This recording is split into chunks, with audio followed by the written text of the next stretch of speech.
In 2023, a crack commando unit of retro podcasters joined forces on a panel at LA Comic-Con, but were sent to Comic-Con jail for a crime they didn't commit.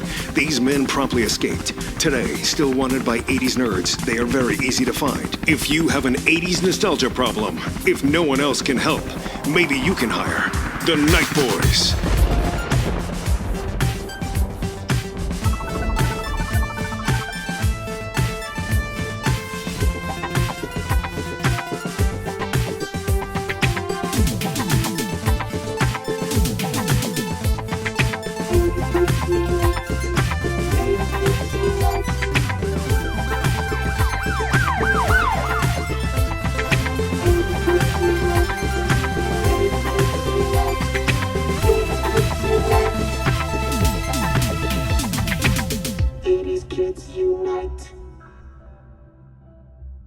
What's up, everybody? Welcome to this month's episode of 80s Kids Unite. What? Woohoo! If you're watching the video, Zach's got his 80s Kids Unite shirt on, and I think we'll be making those available for listeners to purchase on TeePublic on both the $2 late fee and Podcasting After Dark pages. Yes, but sir. we'll look out for that later. Maybe Zach will make a post on Instagram. But I am 1/5 of the Night Boys, Corey, aka Sleazy C from Podcasting After Dark. I am joined with me, as always, are my two brothers from other mothers, Zach the Total Snacket Schaefer and Diallo the Armageddon Jackson. Zach is from $2 late fee. Diallo is from TV Obscura. And as Zach will kind of dive into in a little bit, we have our honorary brothers, our honorary Night Boys. We got Tim from the Great White North. He's from Talking Back. And we have John from that 80s dude on Instagram. So go follow him. Obviously, we're all on Instagram as well. But John's amassed quite the followers on Instagram. But before, he's got a little bit of a following, just a little bit, just a little bit. He's popular. He's so popular. But before we get into this episode, Zach, why don't you give us a little update on the LA fires and how they're affecting a few of our friends, one of them being a Night Boy. Yeah, so as people may or may not know, Diallo and I are really close to the current LA fires right now, and unfortunately very close to the LA fires, and they're still going on as of this recording. Dustin and his wife Erin lived in Altadena, and Max as well lived in Altadena. Actually, they lived really close to each other. Unfortunately, both of them lost their homes to the fire, and they lost everything. And this has been very devastating. This has been a really hard time for everybody in Los Angeles, and we're all rallying and trying to support each other. So there are GoFundMe pages set up for Dustin and Erin, as well as Max and from Ready to Retro. Max was doing the Ready to Retro 80s Kids Unite panel with me at LA Comic-Con this past year, and Diallo as well. And he's like, but I'm a 90s kid. I'm like, it doesn't matter. You love the 80s, so you're officially a Night Boy. And we love these guys. Dustin is a brother from another mother, and Max is an amazing person as well. So the links are in the show notes. We're not asking you to contribute anything, listeners, but if you're able to at least share it or send it to someone who you might think would be able to help, that would be wonderful.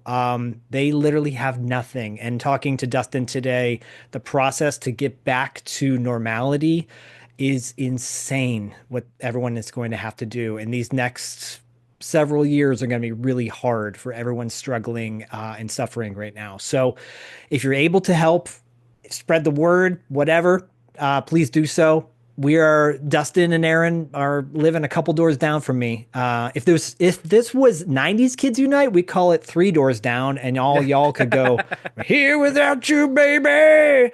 But I made that joke first last night. Actually. Diallo did first. He was first. I need credit. Anyway, I give you was it in the group text? It was actually, and I think Diallo sang that better than I did. But yeah, if you're able to help out, that would be wonderful. Dustin and Erin are safe. Max is safe. Thank the gods for that. And, let's just keep supporting each other. I said on this previous episode of Territory Marks, I said, if my only wish for everybody is just do something nice for somebody in the world. And if it just happens to be Dustin and Erin and Max from Ready to Retro, that would be wonderful. We love them so much. They're our family. And yeah, we're still in this. As of today, the numbers in the Pasadena fire are really low as far as containment is concerned. So the only way we're going to get through this is by supporting one another. And the Night Boys support each other. Tim and John being on the show are, honorary Night Boys officially. And, this nostalgic community is so tight, and this podcast community is so tight. So if you're able to contribute, the links are in the show notes. And yeah, thank you, Corey. I appreciate that, brother. Oh, no, thank you, buddy. Yeah, and like Zach said, we'll have the both links for Max and for Dustin and his family, both of them. So there'll be two separate links Yes. in the show notes. So yeah, please check that out if you can. But let's also provide some entertainment and some reprieve from some of this craziness that's going on in the world right now. And this month on 80s Kids Unite, it's a show that is powered by the $2 late fee and Podcasting After Dark Patreon members. And this episode is brought to you by Brian. Brian Hooper. It's we actually have like a little combo action going on this month because he's the highest. He's a highest tier member on Podcasting After Dark, and he's also a highest tier member on $2 late fee. And this month was his movie to pick on Podcasting After Dark, so he picked which I very much enjoy, the 2010 remake of The A-Team. And he wanted us to sort of like tie it into a discussion about the original A-Team. Now, Zach suggested, maybe that might have been a little bit limited to just talk about the A-Team. So Zach suggested that maybe we pick our top 5 80s shows that were created or co-created by Stephen J. Cannell. If I make the mistake, if this episode blows and it sucks, then it's all my fault. Buddy, if any episode blows or sucks, I always say it's Zach's fault. It's never mine. But real quick before we Which get is into worse? this, Is it worse to blow or worse to suck? She's gone from suck to blow. That's like how many licks does it take to get to the center of a Tootsie Pop? Anyway, sorry. Stephen J. Cannell was born February 5th, 1941, and passed away in 2010. He was an American television producer, writer, novelist, actor, and founder of Cannell Entertainment and the Cannell Studios. After graduating from the University of Oregon up here, go Ducks, Stephen J. Cannell sold his first script to Universal for the series It Takes a Thief in 1968. He would go on to create and co-create dozens of successful television series from the 1970s all the way to the 90s, often with his creative partner, Frank Lupo. Shows like The Rockford Files, Renegade, The Commish, and the ones we'll be talking about tonight. As far as the novels go, Stephen J. Cannell also wrote the Shane Scully mystery novels, which I have never heard of. But awesome. That's great. So we all picked a show. Good for you, buddy. Good for you. Good for you. You go do that. So we all picked a show that we loved from the 80s that he, like I said, he either created or co-created. And then we're going to kind of go in order of, release date, order when they came out. So, John, that 80s dude, we start with you, buddy, with The Greatest American Hero, which ran from 1981 to 1983. Take it away, Believe John. it or not, I'm walking on air. All right, guys. Hey, what's up? That 80s dude here. You guys, so they we're talking about The Greatest American Hero. I just wanted to show and tell here real quick. I've got an original Look at that TV guide for those of you that are listening here with William Catton on the cover in the suit. It's one of my favorite TV guide issues. And of course, when we talk about the A-Team later on, I'm holding up another issue of TV Guide here with the A-Team on it. Are you like Frank Costanza? Do you collect TV guides? I used to collect TV guides. I don't as much anymore, but I do collect like key covers like that I really enjoyed from TV shows. Dude, I've got a few. Yeah, I've got a few other ones here, but what can I say about that? The Greatest American Hero. So basically, For me, because I'm a 76 kid.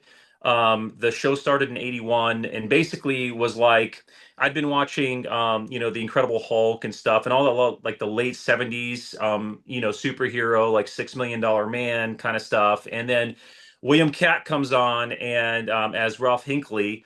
And basically gets a suit from aliens, and he loses the instructions. I mean, that to me is like just the premise there alone, right? Is So like, good. yeah, it's so good, and he's hilarious. And you've got Robert Culp, as Bill Maxwell. You've got the super hot Connie Selica, as Pam, right? Davidson. And as a young kid watching, seeing that all three of them working together, they're just great act. For me, they were great actors at the time as a kid. Yeah. I rewatched the entire series last year, all three seasons, including the failed sequels, or the like another show that was supposed to be The Greatest American Heroine, Oh, with a female Greatest American Hero. What did they Yeah. make like a backdoor pilot type of thing for another Yeah, show? yeah. So they wanted to hand the suit off to someone else potentially, and Robert Culp, who plays Bill Maxwell, was supposed to stay. And Mary Ellen Stewart, she's the actress that was cast as Holly Hathaway. She plays the character that he ultimately finds. The aliens basically in that pilot episode say to him, "Okay, we find out that everyone knows who the greatest American hero is now officially because he gets kind of outed publicly. And so now the aliens take him up and they go, okay, you need to find someone else, and everyone's going to forget that you were the greatest American hero, but you have to find someone with the following characteristics. And so he goes through this process. And wow. while we're listening to a Whitney Houston song, by the way, like basically, Wow. Joe Scarberry, he does a lot of the score for a lot of the episodes, including the theme song, right? But in this episode, this pilot, this I want to call it failed pilot. In this pilot, they had a Whitney Houston jam in it while he was searching for the next hero, and he Cool. finds her. And I rewatched that actually more recently, just because I wanted to give it another shot. Because the first time I saw it, I don't want to poo-poo it too much, but it was just definitely not the greatest American hero. You could tell Robert Culp had had enough of the series Yeah. by Yeah. then. But anyway, so let me tell you a little bit just from my perspective. I really felt like the greatest American hero of all the shows of the 80s to me was, definitely far-fetched, but at the same time, it was such a great show for a kid, right? And so it's Yeah. extremely nostalgic for me. I mean, Yeah. it touched on things like aliens, Russians, Nazis, ninjas, multiple dimensions, nefarious government agents, the mafia. I mean, even, Andre the Giant and William Zabka were in an episode, Yeah. right?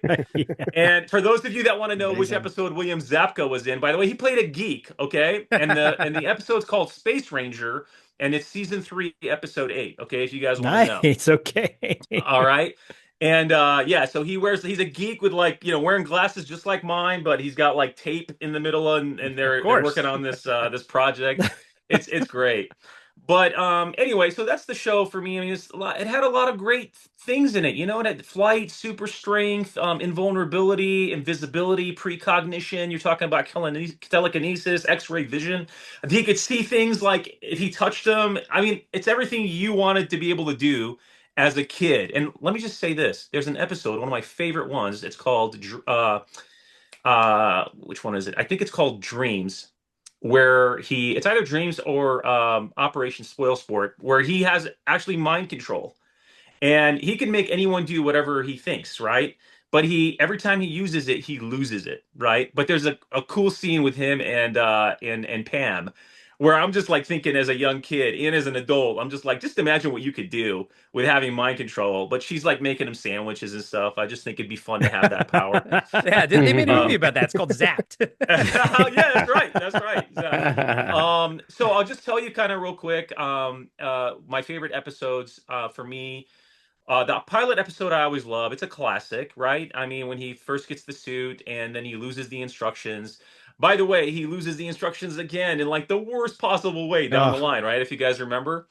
But Dreams is actually one of my favorite episodes. If you guys get to catch it, it's season 2, episode 17.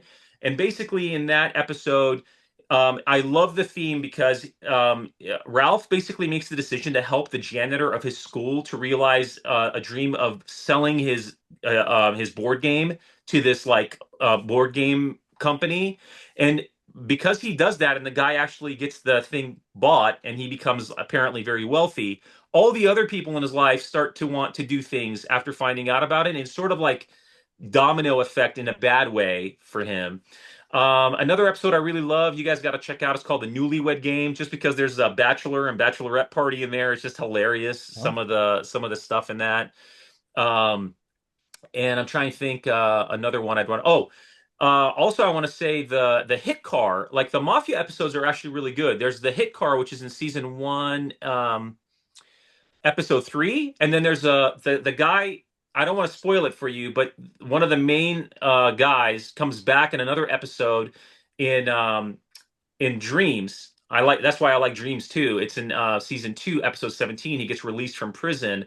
So there's just some cool stuff that happens in those episodes. But yeah, just a fun show. How can you not love it? You know, it was this show, and I always wished that it's not a Stephen Cannell produced show, but I used to love Voyagers, and I just wish Voyagers would have gone on. Yeah. You know, so that was one of the first shows we covered on TV Obscura. Was Voyagers. Oh, okay, yeah, that show is amazing. Yeah, just love that. Hunky John here, Eric Hexum. Yeah, hunky boy. Now, John, do you remember like the first time, like watching the first episode, or were you a little bit too young for that? No, I was too young. Well, it was just always in your life, pretty much. Yeah, I would say the first time I saw, if I recall, and you know, I try to remember. I try to really think hard back when I first saw certain things, and I remember The Greatest American Hero was more like, for me, was more like an 83, maybe. You know, where I was introduced to it, maybe 82. Yeah. Same. Yeah, so that's around that time. But I didn't catch the first episode when it first aired, unfortunately. At least I don't think I did. I can't recall that far back. But yeah, I mean, I just love the show. I do remember that it was, for me, it was appointment TV. I had to watch it, you know, whenever it aired. Obviously, I would always look through my TV guides. I scoured these to find certain shows. And I made sure that I showed up for them. I didn't care what happened behind the scenes. If we had to go to a birthday party, whatever it was like, I'm not missing the following shows, you know? No, because did you have a VCR back then, John? Did you have to record stuff? Yeah, I did. I think we got our VCR probably a little bit late, mid 80s. I would say mid 80s.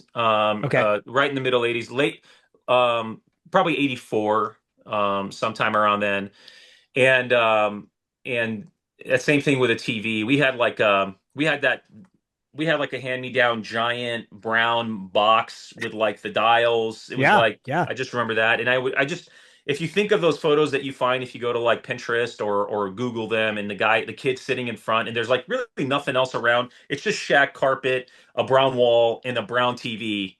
That was my life, you know. So, you know, with an Atari too, you know. Of course, yeah. But you're not recording Greatest American Hero back in 1983. Oh no. So like you had that choice to either go to that crappy birthday party or watch the greatest TV show in your opinion, you know, as a kid. And if you miss an episode, you may never see it again, ever. Exactly. Now, I will tell you, just, you know, I want to be fully transparent about this. I never saw every single episode in the 80s. It was like I had to catch them like as intermittently, you know, over the years. Right. And then I think it wasn't until like probably the 2000s when I was able to watch every single episode. And so now I just own all of them.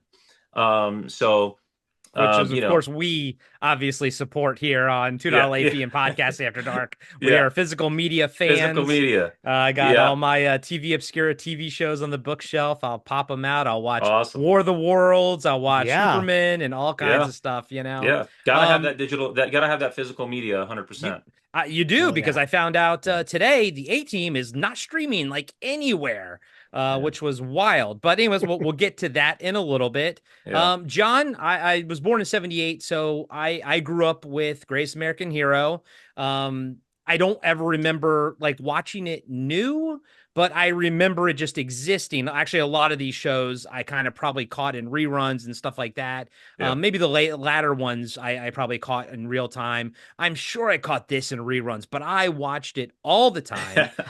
For obvious reasons, it's funny. It's kid centric, but they're still doing stuff. It's not kiddie, but it's kid sort of adjacent, the way he flies, and it's kind of goofy.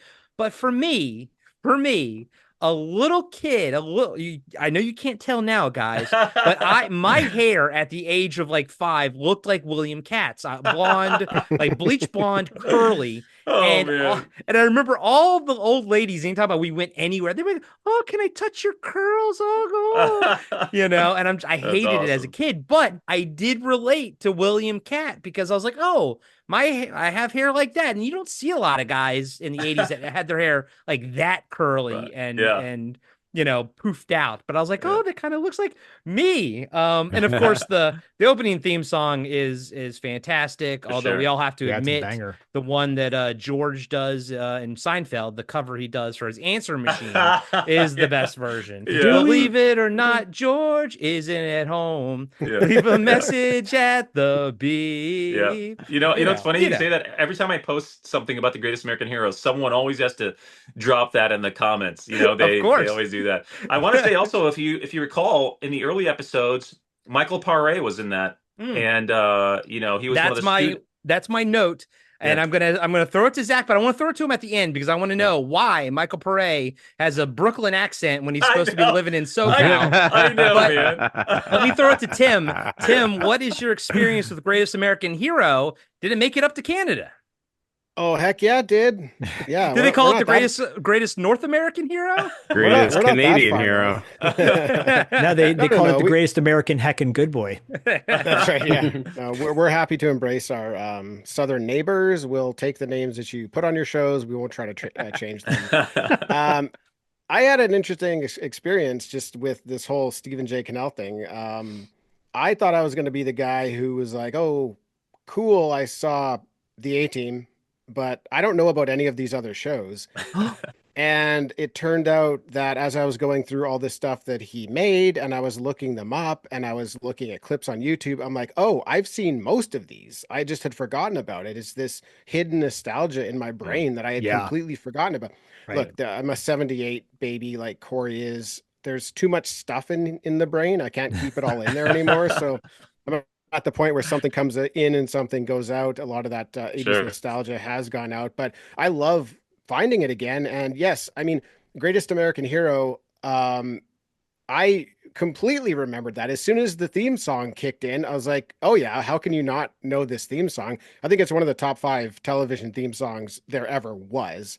It's just incredible. I love hearing that. But yeah, I remember watching it. I loved how kid-centric it was. It felt like really attainable for a kid just to sit there and watch, but you're watching it probably with your parents and they're enjoying it at the same time. So I definitely remember watching it and just really loving that show, but forgetting all about it. Yeah. So was the theme song made for the show, or did they take a? I think it was made for the show. I think it was. I think so too. Yeah, I think it was for the show. But okay, so it's one of those theme songs. It actually transitioned over to it became a hit because of that when people heard it, and then Scarberry he wrote a lot of the songs specific to the episodes for Greatest American Hero. It's really cool. And one of the things that people complain about some of the newer release on DVD is that they miss 1 or 2 of the songs that he wrote. For whatever reason, maybe it was licensing or something. Yeah. Unfortunately, but and that's one of those always things. The music rights that mess up these releases. I know, man. I know. Yeah, Werewolf. We've talked ad nausea about why we'll never get an official release of Werewolf. Diallo, a Greatest American Hero, my friend. Yeah, as the I guess I'm the elder statesman of the group often. I remember like the lead up to it. I remember the night it premiered. I remember watching it that night. Kind of like it gets a little dark. Like when kind of like what we did the Fat Albert Christmas special. I actually remember watching this show with my cousin, like I did that show. My cousin recently passed away, so like kind of when I just remember that night. I just remember sitting there in the my grandmother's house. We used to fight on this for this one spot on the floor right in front of the television. I remember I remember like watching that and just I don't know. It was just like your whole world. It was just like you were out, I stepped into a whole new existence watching that show. Up till that point, you had Superman, coming off of Superman 2, I think early, it was maybe the earlier that year, I think maybe. But like having a show like this on television, as I've gotten older, I see how like relatable the character is. He's fumbly, bumbly, lost the directions. I like the dynamic that they set up with what's his name? Bill, I think is the FBI Yeah. agent's name. Yeah. The little catchphrases, here's the scenario, kid, that kind of stuff. Yeah. Yeah, and like, over time, as they reveal more and more of the powers, and I think, like with a lot of shows of that era, they didn't really have a solid point to land down the road, so it just kind of spiraled a little bit, so it wasn't as focused. But those first like few seasons, man, and like you said, like Michael Pare, Faye Grant, I think is her name, the whole busload of kids in the first first episode, it was just great. I just that show was everything, and one of the episodes actually, I mean, I remember the pilot distinctly, but also the episode you briefly mentioned it, John. When it was kind of like a Halloween episode, and he goes into the haunted house. Oh yeah, And he's like in another dimension. He was like in another dimension. Yeah, scared. I was so scared. You're right. That is that is like a very controversial episode because you either like it or hate it. Yeah, and I think it's called uh it's called the Black something. I can't remember the name, but it is. But that is a dark episode, and I mean, he's like, it's almost like the way that they do the lighting on. It's like a negative or something. Yeah. It's so cool. Yeah, creepy. no, yeah, absolutely. That's a cool one. And then there's a Halloween episode, where I just remember vividly too. That just reminded me of that. Where there's like some magicians trying that like copied the other magicians like talents, and he actually got burned, and we find out later on it's almost like a Scooby-Doo episode, like who done it. And Connie Selica is dressed up like a hot vampire chick or whatever it is. I just remember that one also is like was a really cool one because we got to see a lot of like the holographic stuff. Like that was like the most holographic images that we saw in any episode. Oh, cool. But yeah, there was a haunted house. Those two stand out in my mind: the Halloween and then the haunted house one. It's funny you mentioned a burned character. The episode of Hunter I watched had Gary Graham in it, and he's like half burned, and it's very Scooby-Doo-esque. So maybe that was just a theme from back then. Right on. Zach, so the episode I watched, I was because I was just enjoying it, and I was like, Michael Pare. I was like, oh, cool. Michael Pare's in this. Awesome. And I was like, man, I forgot how much of like a New York accent he has. And I'm like, it's like, is this show supposed to be in New York? And I was like, no, it looks like SoCal though. And they mentioned SoCal. And I'm like, well, then why does Michael Pare have like a New York accent? Zach, can you enlighten me at all? Well, Michael Pare, this was his first ever foray for Pare into the acting world. He was a chef. He was in cooking school and had no desire to be an actor until one night he's at a restaurant and he's there with a date, college date or whatever, and they go to this dinner party and Salvador Dali is there with his wife, the painter, right? I think there's only one Salvador Dali. And his wife says, let me read your fortune in these tea leaves. and she reads a fortune to Michael Pare, and she says, you will become an actor, and within the next year you will be on a major television show on a network station. And he starts taking acting lessons.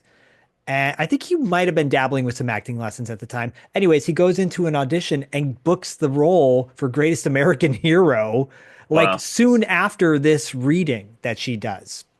And so like gets transplanted from New York out to LA to do this, right? Wow. He doesn't know where a mark is. He doesn't know where to stand when he's shooting a scene. He has no clue. Right. This is before Eddie and the Cruisers, which was like his Streets of Fire and Streets of Fire. Oh, yeah, I love that movie. And of course, before Sunset Heat, which I referenced in our, John knows what I'm talking about. Anyways, yeah, like way before any of that. But he was a good-looking dude, right? He's got these chiseled looks. He's got a model quality about him, and he fit the suit, you know. So they put this guy in this character in this role on the show, and the rest is history. Did he sound like he's from New York? Yeah. Did anyone care? No. But his girlfriend / her like co-student, she also had a New York accent too. Like in the episode that I watched, which is like episode 3, like Here's Looking at You, Kid, or something. Yeah. Like the girl, that's why like both of them talking together, they're both have New York accents. I was like, I thought this show took place in SoCal, but yeah. So I think what they were trying to get at, because they were all like troubled students, right? And so I think that's what they were doing, was like, you know, they weren't letting them speak what quote unquote proper, like a deep Brooklyn accent registers as a troubled youth on television. Yeah. Well, they called it special. They said they were special ed. Like they were special today, ed. The connotation is different, but back then when you could say wow, special education, I remember that so vividly, and because my mom worked at the time, it was called a special ed school, and she worked with kids that had special needs. And I'm like a Brooklyn accent. Yeah, right. And I'm like, those are not, because I would go with my mom to her work sometimes, right? And I'd be like, those are not the kids that are, those aren't the same thing, right? You know, because I'm like 6 at the time or whatever. But I will say too, so this came out around the same time Mork and Mindy came out, around the same years. And I had the Mork and Mindy figure that came out, but then I didn't know there was a Greatest American Hero figure until like decades later, and eBay comes out and people are selling this thing, and I'm like, wait, there was a Greatest American Hero? I wanted that figure. Did any of you guys have the Greatest American Hero figure? I didn't even know that I knew that it existed. I didn't have one. I knew of it. I have the A-Team figures. They're made, I think, by Kenner. Yeah. And they have the same sort of like articulation where the feet only move forward, you know what I mean, and the arms just move like this. But yeah, that figure, I've always wanted to get it and add it to my collection. It's not very pretty, but it is the Greatest American Hero, and they're asking astronomical prices for it. So insane. Yeah. So, but yeah, I've never owned it, unfortunately. It's not the Greatest American Scott figure. Has one, right? I'm sure. Yeah. I'm sure our buddy Scott Zillner definitely has one. I will tell you this. I don't want anybody missing out on this. The episode that Delio and I were talking about is called The Beast in the Black. So there is black in the name. And, cool. And that's season 2, episode 6. I looked it up. I just want to make sure that nobody missed that episode. That's a really cool episode. And by the way, War Games, which was made a couple years after this episode called Operation Spoil Sport, basically took the concept of this episode, because it's basically the same exact thing. It was so if you check out Operation Spoil Sport, which is I think it's season 3 episode 2, I believe. So check that out. That if you like war games, and I mean, who doesn't, right? Yeah. Nice. The honorary winner for tonight's trivia contest will be John. John literally just, we didn't even start the game, but he will win it. John, I do actually remember watching that the female version. And it was like it's in the last 10 years, and I can't remember, like, I don't know if I was like saw it on YouTube or something, or if I actually watched it, but I do remember, because I got really curious about what happened to Ralph. And then I think I read up on some stuff, and like he was like taken away with the aliens, and there's this whole scene with him in the alien ship talking to her, and then she comes down. And I do remember like the show, it just didn't have that same pop. It was kind of flat. Yeah. But yeah, it's they try to keep it going, just They like they did. tried to keep the next Karate Kid with Yeah, I get Hilary it. Swank. It was worth a try. It was worth a try, but it just wasn't Ralph. It wasn't William Cat. He just his Yeah, personality really popped, like you I mean, it said. wasn't Robert Culp. It Yeah, was the I think part of it is the cast, like the concept, but it's the cast Right. also, and for it's like, sure. if you talk about trying to do, and I know they are constantly trying to do remakes of it, and I'm like, you have to get the right Yeah. actors in there to even make it work. I think Robert You, Culp, I think is what kind of in a way made that show. oh, Like, he was so good, just man. Well, yeah, he that's just the problem with all these like movie remakes of old 80s shows and stuff. Some of them work, some of them don't work, but I think yeah. they either work or they don't work based on the casting because I think Sure. that's the X factor that everyone sort of forgets. You can recreate everything else. It's the Hmm. casting. You have to nail that. Well, Hmm. I will say really quick as we wrap it up, Ryan Gosling has been cast as the greatest American hero. So, that's pretty accurate. And Oh I'm my kidding, I'm God. kidding, I'm kidding. Oh Oh man. my God. All Well, right. hey, listen, if you like Robert Culp, if you're watching Everybody Loves Raymond, he's in that he's what's her name's dad in the show. But I Oh, loved seeing the show Oh, because cool. he was in the show. And that was pretty awesome. I've always thought that if they made of the greatest American hero, they remade it, they could make it in an animation style similar to that one Prime based on the comic book. I'm trying to Invincible. Invincible, like Invincible. that Hmm. style. I think it would be totally awesome. Yeah. Cool. Yeah, Yeah, I'm 100% on board for that. yeah. Do more animated remakes. Don't always have to do live action. Do Yeah. animated. Yeah, there you Yeah. go. There you go. Mhm. You just Yeah. nailed the whole problem right there. It's right there. Just guys, give me a job in Hollywood. I mean, I can do this. Yeah. Speaking of remakes, so we will be breaking down this TV show, the remake, A-Team from 1983 to 1987. But Brian, we will be breaking it down for you next week on Podcasting After Dark after you listen to this. So it'll be interesting. Zach will have this comparison of watching the original show going into the review of the remake and whether or not they did a good job with the casting because again that's what it all comes down to. Right. But Tim from Talking Back, take it away, my friend. Well, I'm glad that I picked the A team. Like, what would have happened if I didn't pick the A team? Would you just have had to done it yourself there, Corey? Yeah, Like, I was sitting on the. So I was glad you did because then I could pick Hunter because that's what I Right. really wanted to talk about. Right. Yeah. Yeah. Okay. Good. Yeah. Well, I'll do a little bit of background here on the A Team. So the A Team is an American action adventure television series that ran for 5 seasons on NBC. It's based on a fictitious United States Army Special Forces team who were imprisoned by a court martial for a crime they did not commit. If this is starting to sound familiar, it's because it's the intro to the Night Boys. It is. Courtesy of Dustin's voice. Yeah, exactly. So they escape to Los Angeles and they find work as soldiers of fortune while trying to clear their names and avoid capture by the authorities. The Los Angeles Underground. The underground. Oh, yes, Just like of the Night course. Boys. Just like the Night Boys. I'm just like the underground. What is it like? What is that? The Los Angeles Underground. Well, that's where all the bad stuff takes place. Well, the Lambada and I body don't even think slamming. they had subways then, so No. I don't know. No, the underground is just like a barn somewhere wherever like they'll get together and have, no holds barred fights and stuff like that. That was a clip I saw today, but so on the A-Team. yeah, That's an actual reference. well, it was an actual reference, and I'm sure you can Mhm. guess who was in the no holds barred fight chained to his opponent. But George Papard. so the first episode of the A Team actually airs right after the Super Bowl, and they reach a quarter of the television audience. So that's a pretty good way to start. Wow. Yeah. The show is known for its cartoonish violence, its formulaic episodes, and the team's ability to create weapons and vehicles out of almost nothing.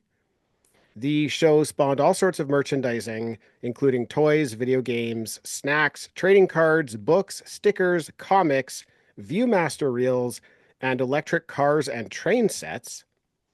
The A Team would end up the A Team would end up making 98 episodes, falling comedically short of 100 and the ever important syndication. Yep, that's why you can't get it So, now.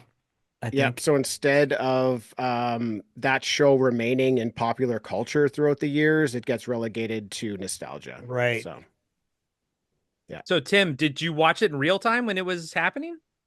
I did. Now, as with most of these shows, um, I don't even remember like following them. I just remember them being on. I feel like it was more of a my parents and my grandparents were watching, but I loved it as well.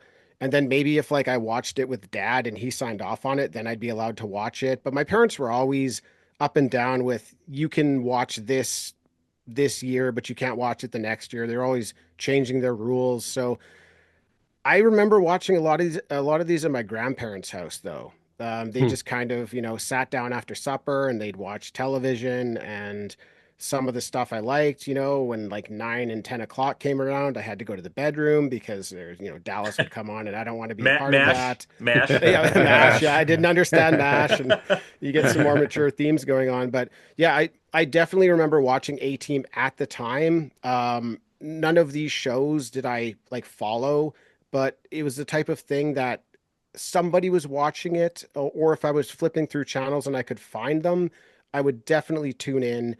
They all have a similar feel to them. Like they all seem like the whole family could watch them. Yeah. Several of the shows that you guys have chosen, I remember watching and loving, but it wasn't just me sitting there. It was me sitting there with family members, and everybody enjoyed it. And even like rewatching the A-Team for this, my goodness, it's a fantastic show. It's so fun. It's Yeah. goofy. It's kind of cartoonish. Lots of violence, but it's not like all that aggressive. Yeah. There's a big machine gun scene in something I watched today, but the machine gun's just shooting over everybody's head, right? They just a reason to pull out the biggest machine gun you've ever seen, but nobody gets hurt. But it's still it's cool for a kid to see that happening. So yeah, I loved the A-Team. I always wanted the A-Team van toy, and that was something. You and everybody else, buddy. Maybe that was a problem with toys coming up to Canada, but I think I saw that in the wild one time and never again. That was just something that I was never going to be able to get my hands on. But John's that was about to very, show very you cool. something. It's gonna blow your mind. Is it a Bring it remote on. control there? Oh It is. my goodness! wow. Look how cool that looks. That looks better than I even imagined. That's a Yeah. Playmobil. That's a Playmobil one. That's the Playmobil Well, that's one. why. Yeah. That's Let me why. tell Tim, you you can something. get This that is- now. Tim, go buy that now. Check this I think out. I will. You got all the figures. Dude. Oh, So hold on, let me John, see if I can for try to for show those this. listening, John's there's holding Hannibal. up all the figures. Yeah. Here's let's see here. Playmobil. It's amazing. Check out this jacket. Oh, is that Murdoch? dude. That's Oh, awesome. so look at cool. that. That's so detailed. How awesome is that? And then you've got Show us Face Man. Ace over here. Hang on a second. He's sitting here with Mr. T in the front. Let me try to Hell bring yeah. that. Look at Hell that. yeah. Wow. Boom. They even got that Dirk Benedict coiffed hair. Now check this out. You open the back here of the van. You've got like you've got a little bit of like all of their like mission tools and all that That's stuff so back cool. here. It's pretty cool. Yeah. That's so But- cool. It's amazing. Yeah, no, Playmobil sent this to me. They sent me a pair of them actually, and just told me to keep them. But I did a little video on them on YouTube, and just an What? awesome toy. I mean, the box art. I'll show this to you. The box art is really incredible too.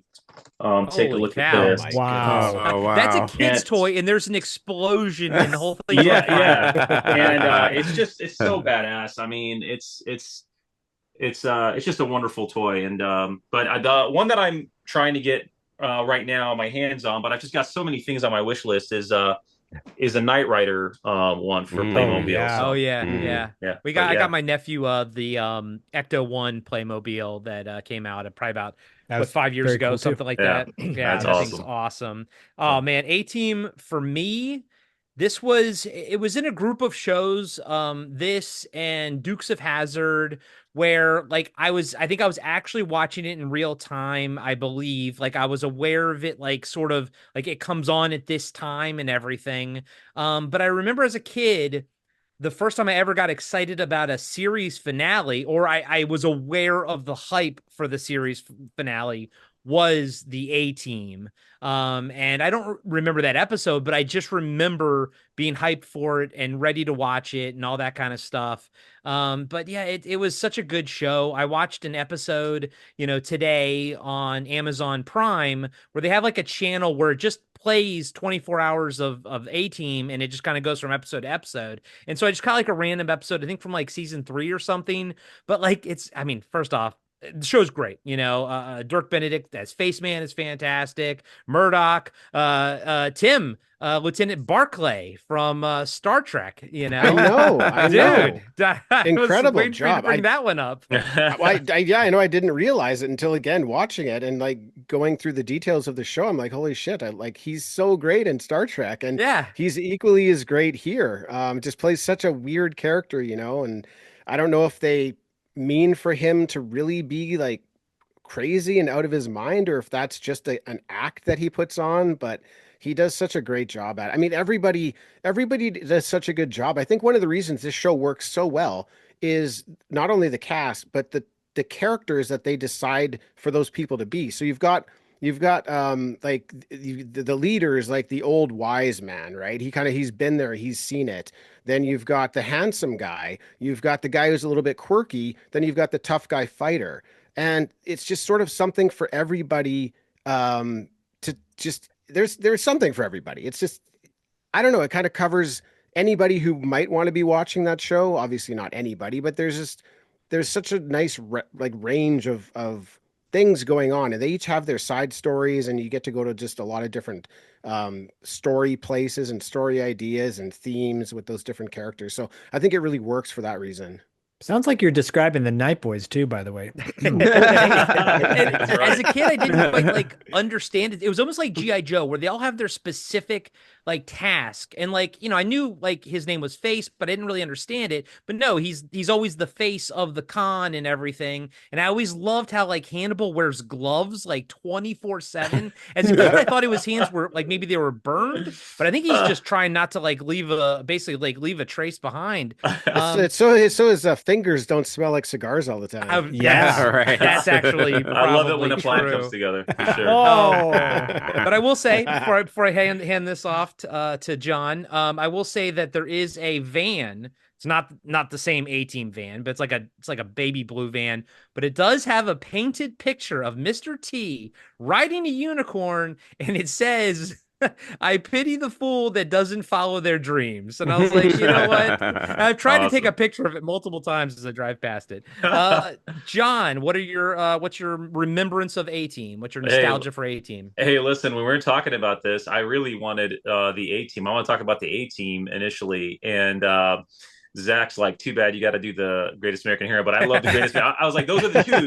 I was like, you had your two. Yeah, I was like, he's like, send me two, and I said the Greatest American Hero and the A-Team, and he's like, okay, why don't you do the Greatest American Hero? But the A-Team, man, I again, another show I never missed. First of all, I want to say with the A-Team, it ran during a period of time we were sort of transitioning out of a lot of late 70s. Because a lot of that stuff kind of melds into early 80s, and the show ran from 83 to 86, which is a sweet spot for solid 80s action and things like that. And for me, what I remember a lot about the show is, first of all, they never hit anybody. They were like stormtroopers, even though they're Alpha Team. But obviously that was on purpose, because it was just the time you just didn't kill people on the shows, right? But a lot of the episodes that stood out to me were the guest stars, the Boy George episode stands out to me. Oh yeah. You know what I mean? And there was Rick James is in an Rick episode. James was so there. I watched the episode right before Rick James, and I was like, oh my God, they started showing it a stinger of what's coming on next. Yeah, man. And he plays himself. I'm like, holy shit. Yeah. So I remember those. I remember Hulk Hogan. And this was all obviously setting up for WWF stuff. And I remember the other episode that I really liked. I think Joe Namath was on there, that I recall. there were just a lot of guests that eventually, when the show started really hitting its spot, so I never missed them. But I will tell you, I love that you said, Corey, I think you mentioned GI Joe. To me, it was kind of like hitting those things as well. And speaking of, if I don't know if you're watching, you guys, but I've got my Snake Eyes shirt cool. here. Hell yeah.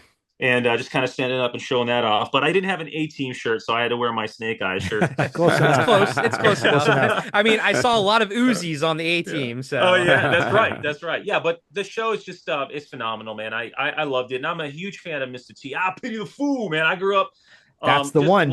Loving Mr. T so much, man. I've got so much Mr. T stuff. I've got the entire A-Team toy set actually, but most of them, the rest of the characters are. I just put this one on my shelf. The other ones are in my other toy boxes. That's the coolest one, though. That's the coolest one. It is really the coolest one. Did you guys know that Mr. T was getting paid $80,000 a week to be on that show, and him and Papard, they were always at it because he felt like he was the star. Yeah, just a little background. I did hear about that. Yeah. And then I'll just kind of wrap up, but I just wanted to show this off to anybody that's going to be watching as well. I've got the Mr. T A-Team air freshener here. That was you know what it smells like? Pain. It smells like pitying fools. That's what it smells yeah, like. there you go. And then I also got the most of you probably recognize this book because this was like at the book fairs and stuff like that. Yeah, totally. Superstar scrapbook. Yeah. In fact, it's funny because it's got the different strokes in here, and my family and I are watching that right now. My little kids and I, because they really like Arnold, so his character. Awesome. And Gary Coleman. So, but anyway, so I've got a lot of Mr. T stuff, man. Such a fan of that. That was such a great show. And you know what's funny is because the show had some violence and stuff, but it was also very kidified, like kids could watch it, and you could watch it with your dad, and your dad would kind of like still enjoy it, and that sort of thing. But anyway, man, absolute gem of a show. Yeah. Oh my God. I had a buddy of mine that worked at Day One Studios in Maryland. They did the Mech Assault games for Xbox. And my buddy said he pitched to his boss a video game called Mr. T's Pro Pidian. And basically you'd have to pity a fool every match to win. Diallo, A-Team. Speaking of G.I. Joe, the thing that A-Team had in common was that it, like you mentioned, it would go out of its way to not perpetuate violence on direct violence. I remember there was one episode they were like a scene. They were like there was like some guy in a boat, and they threw a grenade in the boat, and it blew up, but the guys just kind of like flew out and into the water. And I remember that being so ridiculous. And I was a kid and I still was like, this is crazy. It's wild. But just like with Greatest American Hero, I remember, I mean, that was A-Team was like my life. That show was my life when it was like the first couple years it was out. I remember being so proud because like I hadn't missed an entire episode like the first season, which was like kind of a big deal when you didn't have like, it's like you didn't have you couldn't record it and go away, so I watched every episode and I was so proud. There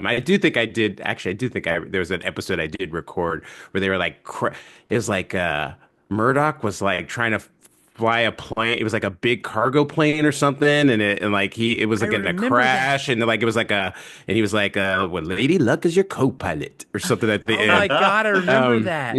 Yeah, you just unlocked a memory that's been locked for like 35 years. Same man. Do you remember when Mr. T he had to like drug Mr. T to get on the plane? To get on the plane. Yeah. And that, I mean, that's the show. I mean, because it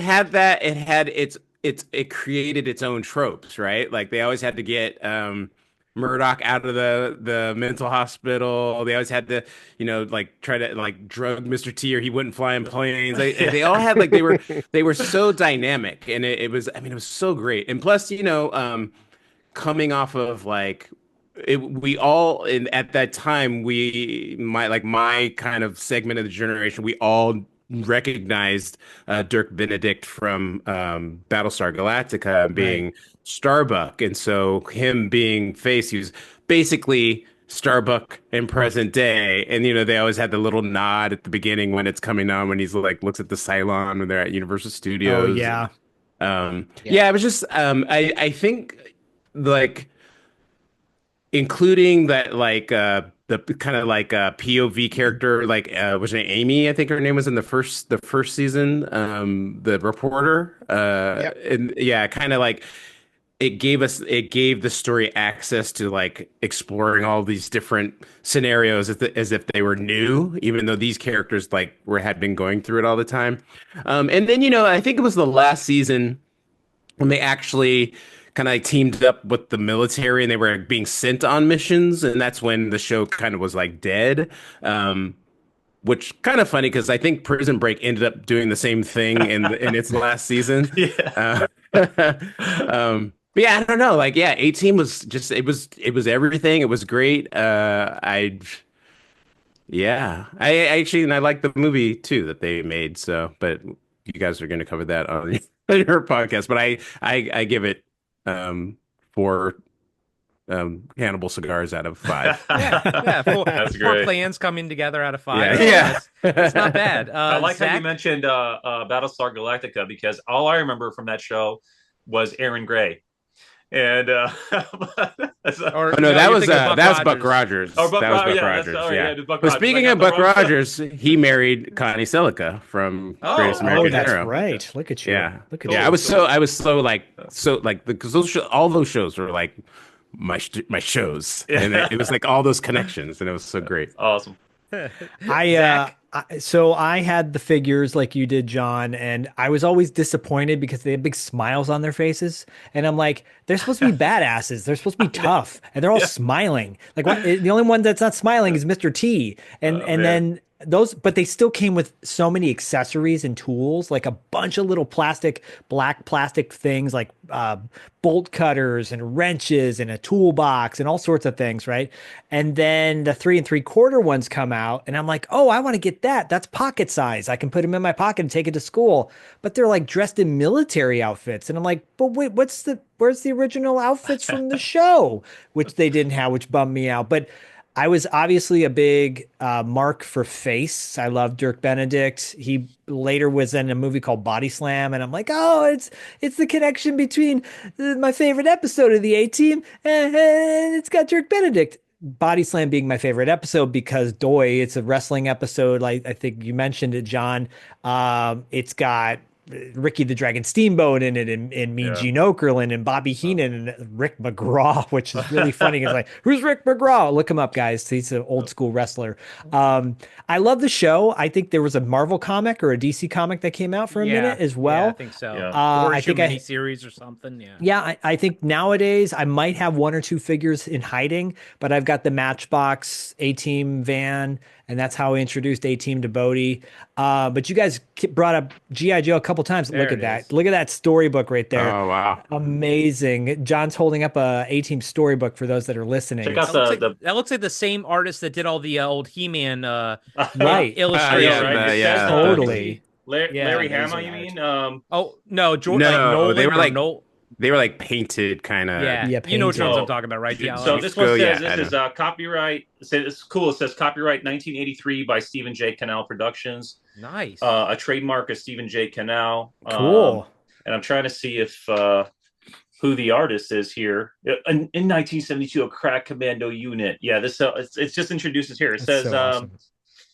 let's see. The artist is John Romita. Oh wow. Oh, wow. Senior. Wow. Romita Senior? yeah. Senior? Jim Shooter, Wow. who ran Valiant Comics Yep. at one point. Yep. Is, Well, he is was. the- Well, Jim He Shooter was was the guy for Marvel for Marvel. big, Yeah, big yeah. shots. Because Yeah, he took the pencils- Valiant after he left Marvel. He made Valiant. Yeah. The pencils are done by Marie Severin. So the interior looks kind of like this for anybody Okay. going to be watching. Oh, Okay. it looks so good. So I will say really quickly, just to wrap up my end, you guys brought up G.I. Joe a couple times, and that short-lived G.I. Joe Renegade series, which was on the Hub Network, Yeah. that's basically A-Team, because it was like, I think, a set of average Joes or something like that. And they would go around the country picking up Joes along the way.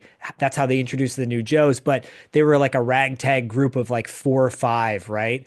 And it was basically A-Team. They drove around in a van, I'm pretty sure, and saving people in different towns and whatnot, just like the A-Team. I love that. I thought that was a really cool way to reintroduce G.I. Joe to a new audience. But the A-Team show, I haven't watched the A-Team movie yet. I'm really excited to watch it.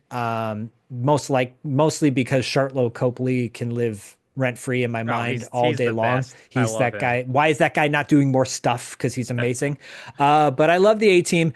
You know, these first two shows that we've chosen, Greatest American Hero and A-Team, are just like such perfect examples of like Stephen J. Cannell's mind. You know, this guy who's I know he collaborates with other people, but these two projects alone, like if you just said, oh, this guy made these two shows, you go, oh, that guy's a genius. Well, but he's going to keep making more great stuff. I am curious, Tim, did you see any of these like storybooks, like all this ephemera stuff or, you know, the toys or anything like that for A-Team up there? Did any of that make it up north? I don't remember the toys. I do remember some storybooks. I can't like lunch really boxes, maybe. No, I can't put my finger on what, but you know, just I do remember seeing something with, you know, you've got Mr. T on the cover. He is kind of the iconic image for the team. So I do remember some stuff, but not much. Okay. But before we move on, I did want to just really quickly touch on one of the video games for the A-Team. Oh, because I love going back for these like movie and television properties when they create a video game. And I've been finding lately a lot of them have been on the Commodore 64. And sometimes they're hit, sometimes they're miss. This one was a complete and utter miss. I didn't know I didn't know they had one. Yeah, I think they actually made 3 video games for the A-Team, but I think this was the first one. Oh, cool. This is just an example of like the worst video game you could ever imagine. It's just a money grab. I don't even know how they got away with this, but the opening title screen, they're using the Star Wars music. That's how they started off. I mean, what's wrong with that? Wow. I mean, I love it, but I don't think they're allowed to do that. As a person that had a Commodore 64, most of the games that they had on there were a miss. So yeah, no doubt. Yeah. I had a G.I. Joe game too. Speaking of G.I. Joe. Okay. Yeah. So the game is basically there's floating heads. Picture like a Galaga style game where you're shooting upwards, but what you're shooting at is the 4 heads of the main characters that are just going like side to side across the screen. Weird. I guess you're just a bad guy trying to kill them. And it's just level after level of the heads floating side to side, and you as a bad guy trying to kill them. And no, you're the government trying to capture them is what it is. You're trying to blow up a floating head. I don't know. I mean, that reminds me of like something we talked about where it's like, for some reason, there was like a floating head. The Predator, the NES Predator game. Okay, yeah. You had to fight floating Predator heads like they were the Medusa in Castlevania. Tim, that made me think immediately of the Predator game. I was like, what is this? This sounds familiar. That's terrible. What kind of kid picks up the A-Team video game and wants to be shooting the main characters? Forget that the game itself sucks, but you want to be the main characters. You want to be the heroes. You want to be fighting bad guys. So complete and utter miss, except for Star Wars, the Star Wars theme. Probably a kid whose dad is like an executive for CBS or something. You know, pissed off that the A-Team was dominating in the ratings. So like, my dad's gonna not get me that toy. I will say, didn't they miss the boat on selling? They should have sold. Those gumball cigars, but made 18 cigars. They missed the boat on that. Oh man! And little kid gloves, so you can not have your hands smell like cigar. I've got some of those. I've got some of those candies. I've got some of those candy cigarettes here. I used to love those things. Oh, dude! So can you send them through the screen so I can have one? Can you? I don't. You know what? I wish I had them sitting right here, but I got some old Big League Chew. Big League Chew, yeah. And an Abba Zaba bar. Oh my god! Whatchamacallit, but I have to pull those out. So I had a paper route when I was younger. Sorry, I had a paper route when I was younger, and I went into this one guy's house to like collect the money, and he had just had a kid. and he shared like one of those cigar bubble gums with me. He gave me one, and then he had one himself to like celebrate the birth of his kid. I thought it was so cool. That's Never nice, forget man. that memory. I was probably like 8 years old. It's just it was the coolest thing that That's this guy awesome. decided to do I that love to the that. paper, for the Oh, that's paperboy. Yeah. awesome, dude. That's That's really awesome, yeah. cool. All right. Well, I'm gonna move on to my show. I probably should not have been watching this, but of all the shows that we're talking about tonight, this is the one I wanted to bring to the table. Because I freaking loved Hunter. And I think we can all I saw a meme. I think I sent it to you guys like a year ago or something, but it was like name the show based on the person's like receding hairline. forehead. Yeah, their forehead. It was just a picture of Fred Dwyer's head. You know, I'm like, oh, I know exactly who's that head is. Hunter is an American crime drama series created by Frank Lupo and Stephen J. Cannell that ran on NBC from September 1984 to April 1991. Didn't realize it was on for that long. Yeah. It stars former Los Angeles Rams football player Fred Dwyer as Sergeant Rick Hunter, a physically imposing and rule-breaking homicide detective with the LAPD. He's partners with Sergeant D.D. McCall, played by Stephanie Kramer, and his captain is Charles Hallahan, aka Norris from The Thing, which I never knew.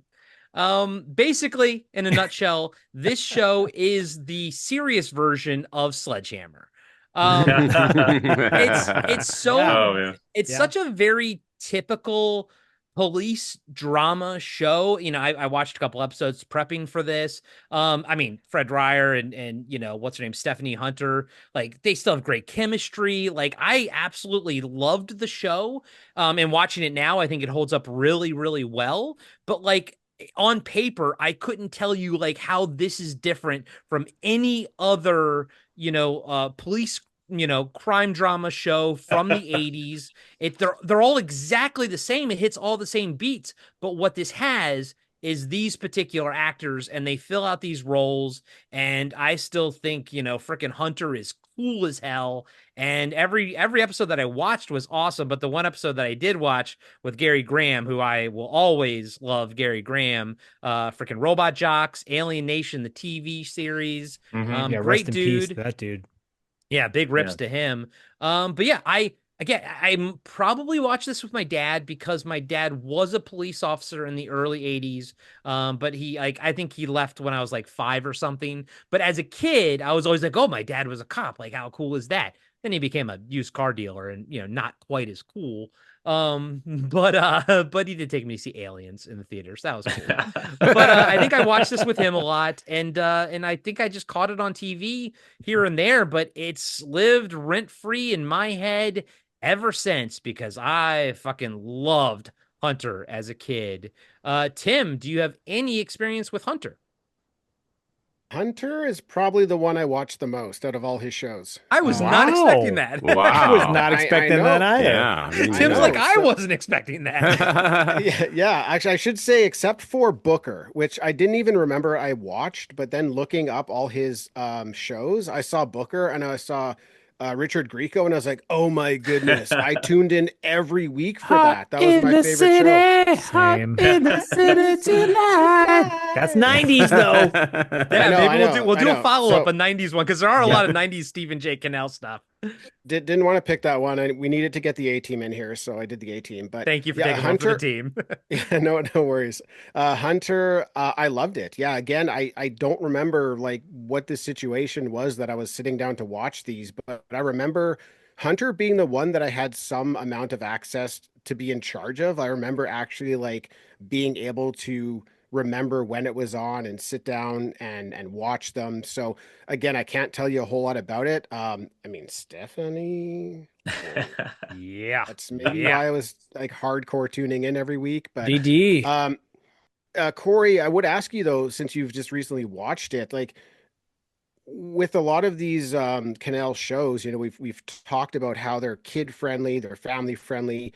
Was Hunter kid friendly or was it not? I would say this was definitely less kid friendly than the shows we've already discussed, but one of the few episodes I did watch, the one with Gary Graham, it was a little bit, it was a little bit lighter, but still the themes were pretty dark. So no, I wouldn't put this one in the same category as A-Team or Greatest American Hero. I think this one was a bit darker.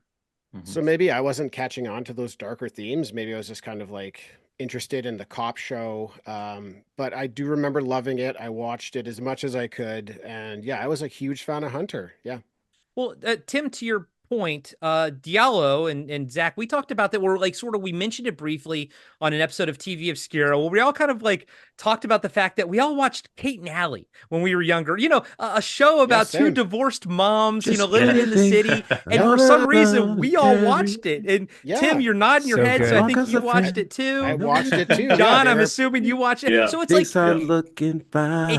I think it goes to the discussion of the fact that like there isn't like, I mean, again, this was the 80s. There was like, a handful of channels, so you have very limited options.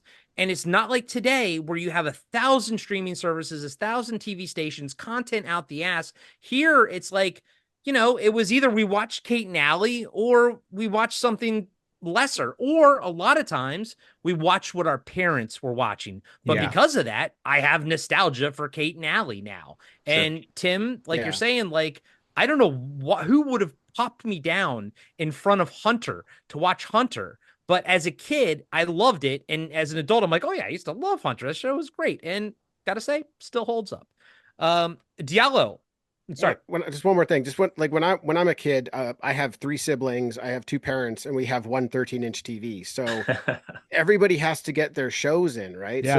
So it's tough to hit that primetime show that you want to watch. So often I'm just really tuning into what other people are tuning into, and then if nobody's around, I can choose what I want. But I think that's why I sort of have like fragmented memories of these shows, because they were on and they weren't on.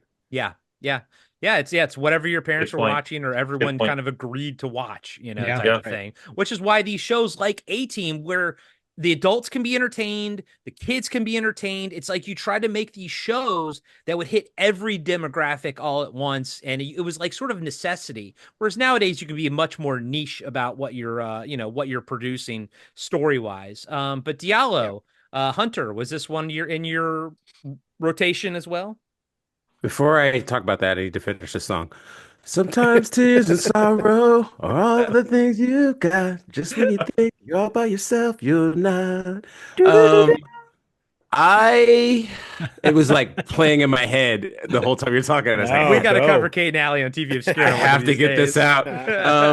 So it's funny for me because Hunter is a show that I remember being on, but I didn't watch it a lot because I think it came on Friday nights. And Friday night, I think, was a pretty packed, back then, was like a pretty packed night for TV for for my age. So it could have been various number of shows, some that don't even never even made it past the one season. But I think I spent a lot of time, so I never really watched. It's another one, I can do the theme song and everything, but I just it didn't really stick. But I also know it, the iconic pieces of it. You know what I mean? So yeah, I don't. Like you said, it's kind of like every other cop show.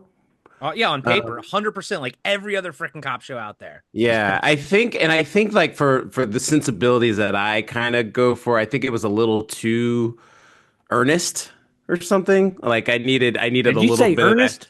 I needed a little bit more of the camp aspect to it.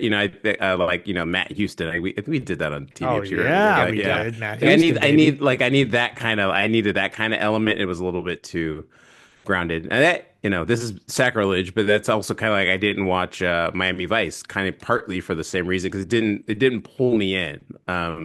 So I know Hunter, but I don't really have a lot of experience with it in depth. Okay. Yeah. Is of all the shows, Diallo, that we're covering, is this the one that you have the least experience with?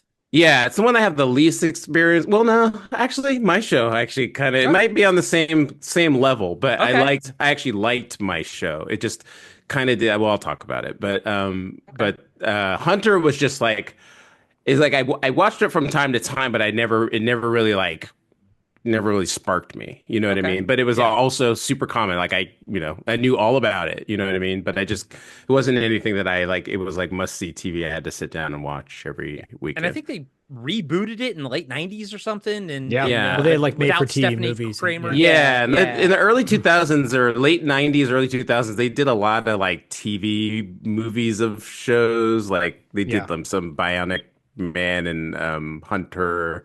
I think they did My Show. I think they had a TV movie. So yeah, that was like a thing back then.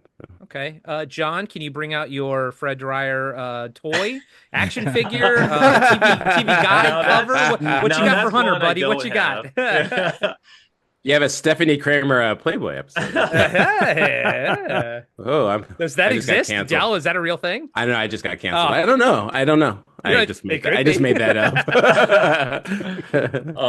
I checked into the show from time to time, and like Diallo was saying, I didn't watch it as often or as must see TV for me as much. I just remember in a lot of ways remember the car, which I think was like a Dodge or something like that. Yeah. And then I remember the theme song because that theme song was written by Mike Post, who also wrote the A-Team theme song and the Magnum PI theme song. When I was watching all of these shows, like almost every single one of them had theme song by Mike Post. Mike Post, yeah, Mike Post is the guy, right? And so the one thing that you did mention though earlier is Sledgehammer. I used to love watching Sledgehammer, and I just think because it had like weird, crazy, fun stuff, and I was drawn into that. So like Diallo was saying, Hunter and like Wise Guy, which we'll talk about, like didn't necessarily like suck me into those worlds. But I will say I did catch a few here and there. But it's interesting about when this show came up into the subject line here that we were going to be talking about it made me think a lot about how much there was a show that I was into quite a bit when I was a little older, and that was The Shield. And I used to think about Hunter when I used to watch that show. We would not have The Shield without Hunter. Exactly. Right. Yeah, absolutely. So that show I also wouldn't have had The Shield without the commish and Stephen J. Cannell. That's true. Cannell made the commish. Yeah, that's true. But no, I that's all I got to say about Hunter. I think that the theme song, catching a few episodes here and there, and then obviously the car, because I was like into cars, quite a bit when I was younger, and I always like wanted to see which cars were on which shows, like Simon and Simon, things like that. But it was a less frequented watch for me. It's interesting because even though you guys both didn't really watch it too much, it's still like you knew it existed. Like it still came across. Like it's just you couldn't get away from things back in the 80s. It was great. Zach Hunter, my man. I mean, I watched Hunter. I think I stopped watching it once Miami Vice kicked in, and because I feel like they were on around the same time. And but then Fred Dryer a couple of years later, he's in Death Before Dishonor, and I watched that movie nonstop for that was a rental staple back in the day because of Fred Dryer. Like he's such an you think about football players that have made the transition from the gridiron to the big screen, like Lyle Alzado, John Matuzak. Fred Dryer is one of those dudes that he just had it's like if Joe Montana had acting ability, he would have been a great actor because he just had that look, he just had that, like, I don't know, like he was kind of a imposing threat, but also comforting too. Like he's a dude you wish you had an uncle like Hunter, that would come over and hang out with you. Like, and you kept bringing up these shows, like these are the shows that we watched with our families. These are like dad shows. Like Hunter's a dad show. Yeah. It's such a dad show, and then if the mom's watching too, and then Stephanie Kramer comes on, the wife's like, oh, now I know why you like this, kind of thing.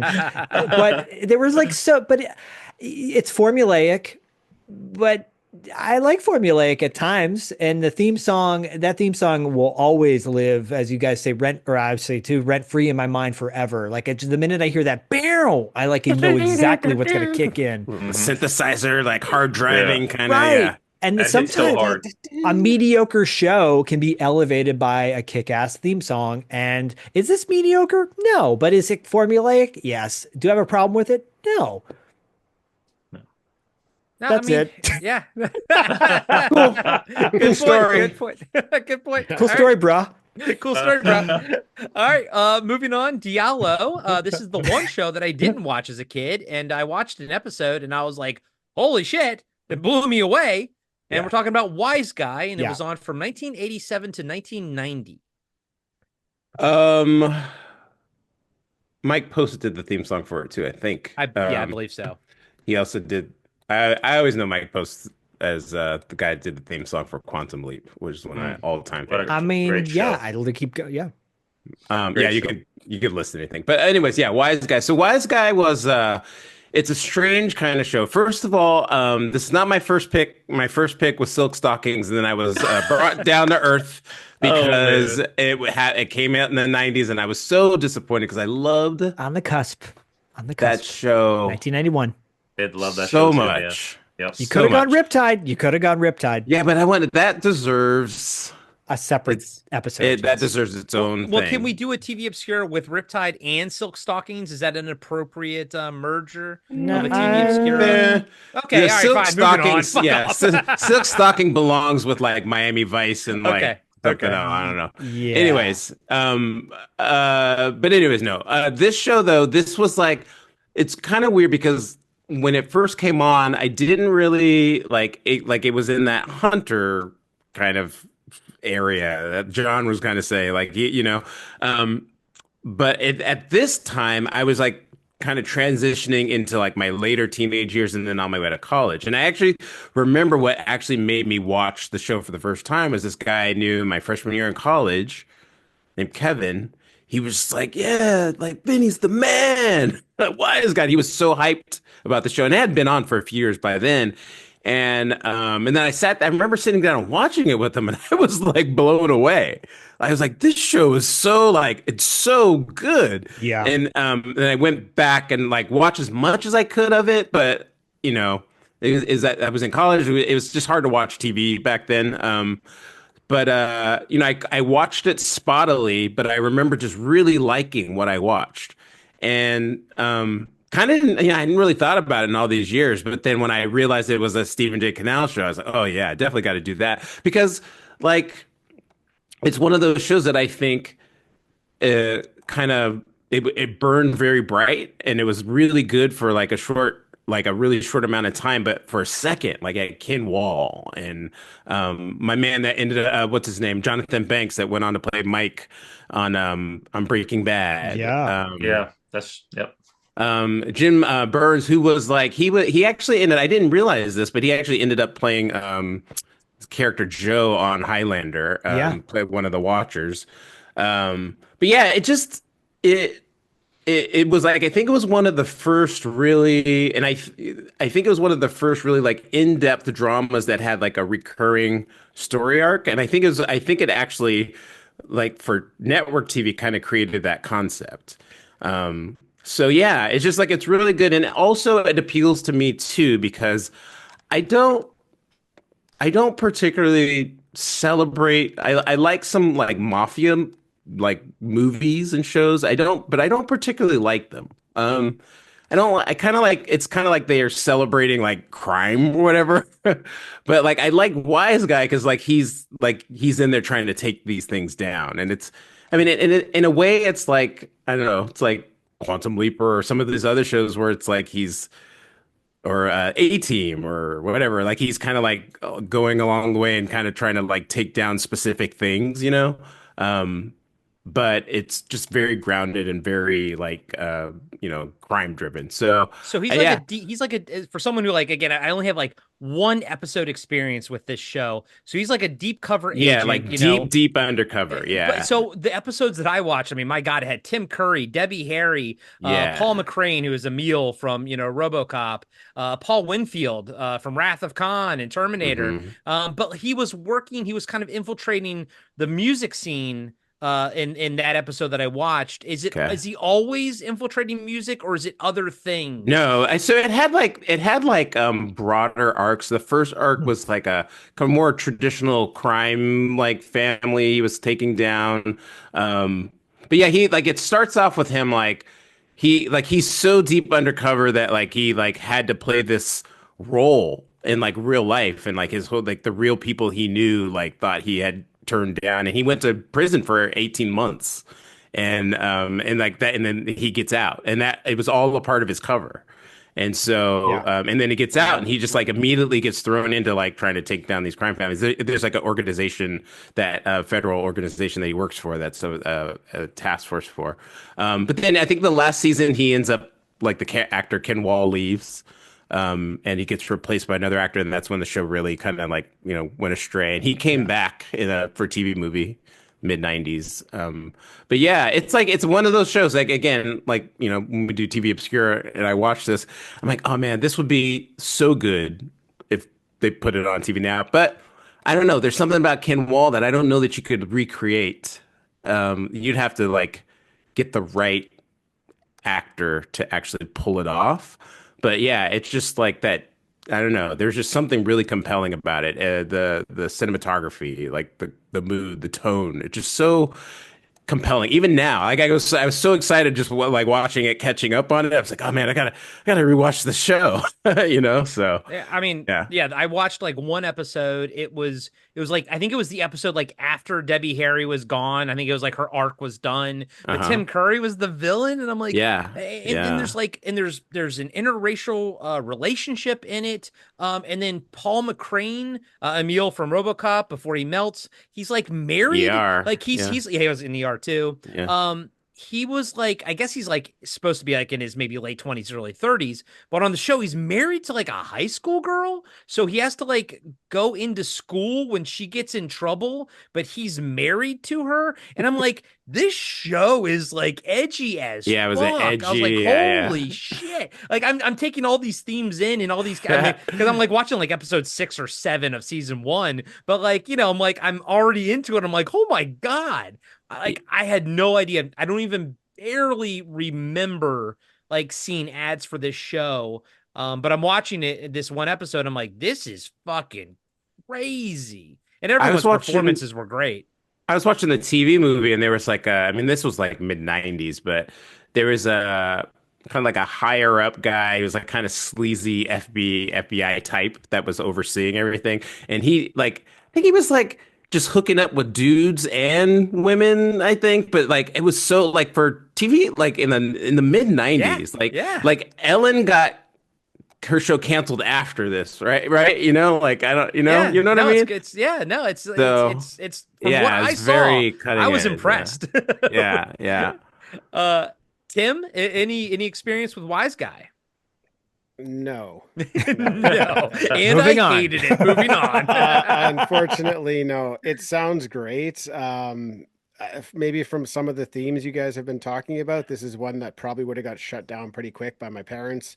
Oh yeah, this would not have made it past your parents. It's a grandparent show. You would have watched it at grandparents might have watched it. I might have been in bed by that time, but no, I think I'll just be quick. I think the one thing that I thought when I did a bit of research into it is I thought Ken Wall would have made a tremendous Clark Kent / Superman. Mm-hmm. He's got the look, for sure. Or Batman. I don't know if he has an accent, but if he's got a thick New York accent, then maybe not. But like Michael Pare. Hey, Michael Pare would have been a badass Superman. Hey, where's Lex Luthor? On the dark side. Yeah. Oh yeah. But Tim, do you even like remember like seeing like no images, no knowledge of it whatsoever? No, I have zero memory of this. This so did not cross my path. Yep, you and I had very similar experiences growing up. I swear to God, I saw like an ad for it or something. That was the closest I ever got to. It makes me wonder, like, was it on at 9 o'clock? Maybe it was a late Friday night show. It was like 10. Late. Yeah. Yeah. That's why I never saw it. It was a 10 o'clock show. Yeah. Okay. Same. Friday used to be like the prime TV night, and then at a certain point it became the night you put shows on the dump. That were successful. Well, what time was NYPD Blue? Was that 9 or 10? 10. I think that was 10. Yeah, and that was like my first, like when I was a kid. I loved that, like as like sort of an adult show that I got into. Very edgy. That was edgy. John, Wise Guy. Yeah. So look, it competed pretty much about the same time as Unsolved Mysteries. And therefore I would bounce. I would not watch that. I watched Unsolved Mysteries. Yeah. That makes sense. And I never missed. As you do. I never missed Unsolved Mysteries, bro. Like I needed to get the ish scared out of me as a kid, like with that show. So I would watch that. Also, I remember during that time, I think I was like 12 years old, 13 years old by 1989 or something. I was into Miami Vice. I was into 21 Jump Street. There was a lot of competition, like y'all was saying on Friday night. I'm pretty sure several of those aired. Miami Vice, I'm pretty sure aired Friday night too. Definitely. Oh, yeah, absolutely. Yeah. And so, but Unsolved Mystery, I just recall it was going to be a couple other shows. Wise Guy was one of them, and I know that there was nothing that was going to make me miss Unsolved Mysteries. Yeah, I'm with you, buddy. I think that's why I never saw Wise Guy, because if I was up and if I was watching anything, it would have been Unsolved Mysteries at that point. For sure. Yeah. So that's my story. I can't say much about Wise Guy anymore, you know? Yeah. No, I was that being makes forced sense. into watching Unsolved Mysteries by my older brother, so that's probably why. He had the time. I would try to leave the room. I hated Unsolved Mysteries. It was scary. It's scary. Yeah. I never it was really either watch it. this or leave. So I think I often do any of you remember watching Friday the 13th, the TV series? Oh, hell yeah. We covered that on TV Obscura, the Podcasting After Dark show. That was that was it wasn't this Halloween. I think it was the Halloween previous. We talked about that in Freddy's Nightmares. Yeah. Terrifying show. Yep. Yeah. I ended up buying all the entire series on DVD format finally. Got my hands on good. it. Oh, great. So, John, you and I need to talk about Monsters one of these days. That was my horror show as a kid. I got my DVD box set. Awesome. Zach, Wise Guy. I know you know Wise Guy. So Wise Guy is you're like, so let me tell you all about it. Well, so I have a really strong feelings about Wise Guy because it was way too sophisticated for me as a kid. But I remember knowing it was like a cool show that you should know about. I remember watching Entertainment Tonight and the interviews with people involved in it, and it was like, to my knowledge, the first like really smart episodic television show that dealt with a really heavy subject matter, and the cast was phenomenal. I know Diallo, you listed most of them off, but like let's not forget Kevin Spacey was also on the show. A guy named Ray Sharkey was on the show, who I believe died of AIDS in 1993, and that was kind of like a big deal because they're like, star of Wise Guy, Ray Sharkey. But it also had Joan Severance. That was kind of the first time she popped up, and she's beautiful and like a really great actress. Stephen Bauer who's so good, but William Russ, who was a regular on the show, was so good on that show. William Russ is like maybe one of my favorite actors of all time. Just besides Boy Meets World, but like he just has an energy about him that's really good. And I think he was on Miami Vice around the same time too, with a really cool, not reoccurring character, but he was on a couple episodes of Miami Vice. But Zach, real quick, Martika, who had the song Toy Soldiers. Yeah, Martika. Yeah. I mean, great song. Banger. And you love that song. Fuck, I love that song. You guys brought up Ken Wall a couple times. He's really good on Wise Guy. I don't think he's a really good in other roles. Like I liked him in The Taking of Beverly Hills. I think that's a fun like cheeseball movie. And he's in another movie called Soldier, which is really good from the early 80s. Kurt Russell? No, not Soldier. It's a different Soldier. It's a different Soldier. Sorry. Right. But Wise Guy. So this is my feeling on Wise Guy. So I knew it was a show like I should watch. This show should be something I watch when I get older, and I did when it came out on DVD. And I bought the DVD box set. I actually have all of the box sets of Wise Guy. I bought that at the same time I bought Crime Story, the Michael Mann produced show, which is phenomenal as well. And I'm like, this show's so good. When everyone was going gaga over The Wire, oh, you got to watch The Wire. It holds up. Just keep watching The Wire. I'm sure it's great. I tried watching it, but it wasn't the same vibe for me as watching Wise Guy. I watched Wise Guy and I was like, I love this show. You're right, Diallo. Like the last season really tapers off. I think a lot of these shows, the last season or two is really when the wheels fall off the A-team truck, so to speak. But this one, like the first couple of seasons, I implore people to go check it out. Find a way to watch it. It's free on whatever. Wise Guy's a great show. So I'm glad, Diallo, I'm glad you brought it to the table. And I'm glad, Silk Stockings will have its day. It will have its evening down the road when we cover Baywatch Nights as well. So there you go. There you go. Trust us, guys and gals. We have a giant list of TV Obscura TV shows that we're going to cover. It just gets longer and longer. It keeps getting longer and longer. Zach, the show that I watched the hell out of as a kid, 21 Jump Street, and that was on from 1987 to 1991. It was. So, when we were talking about what shows we're going to choose from Stephen J. Cannell's like wheelhouse, and Diallo's like, why are you not going with Riptide? Riptide is the show you got to go with.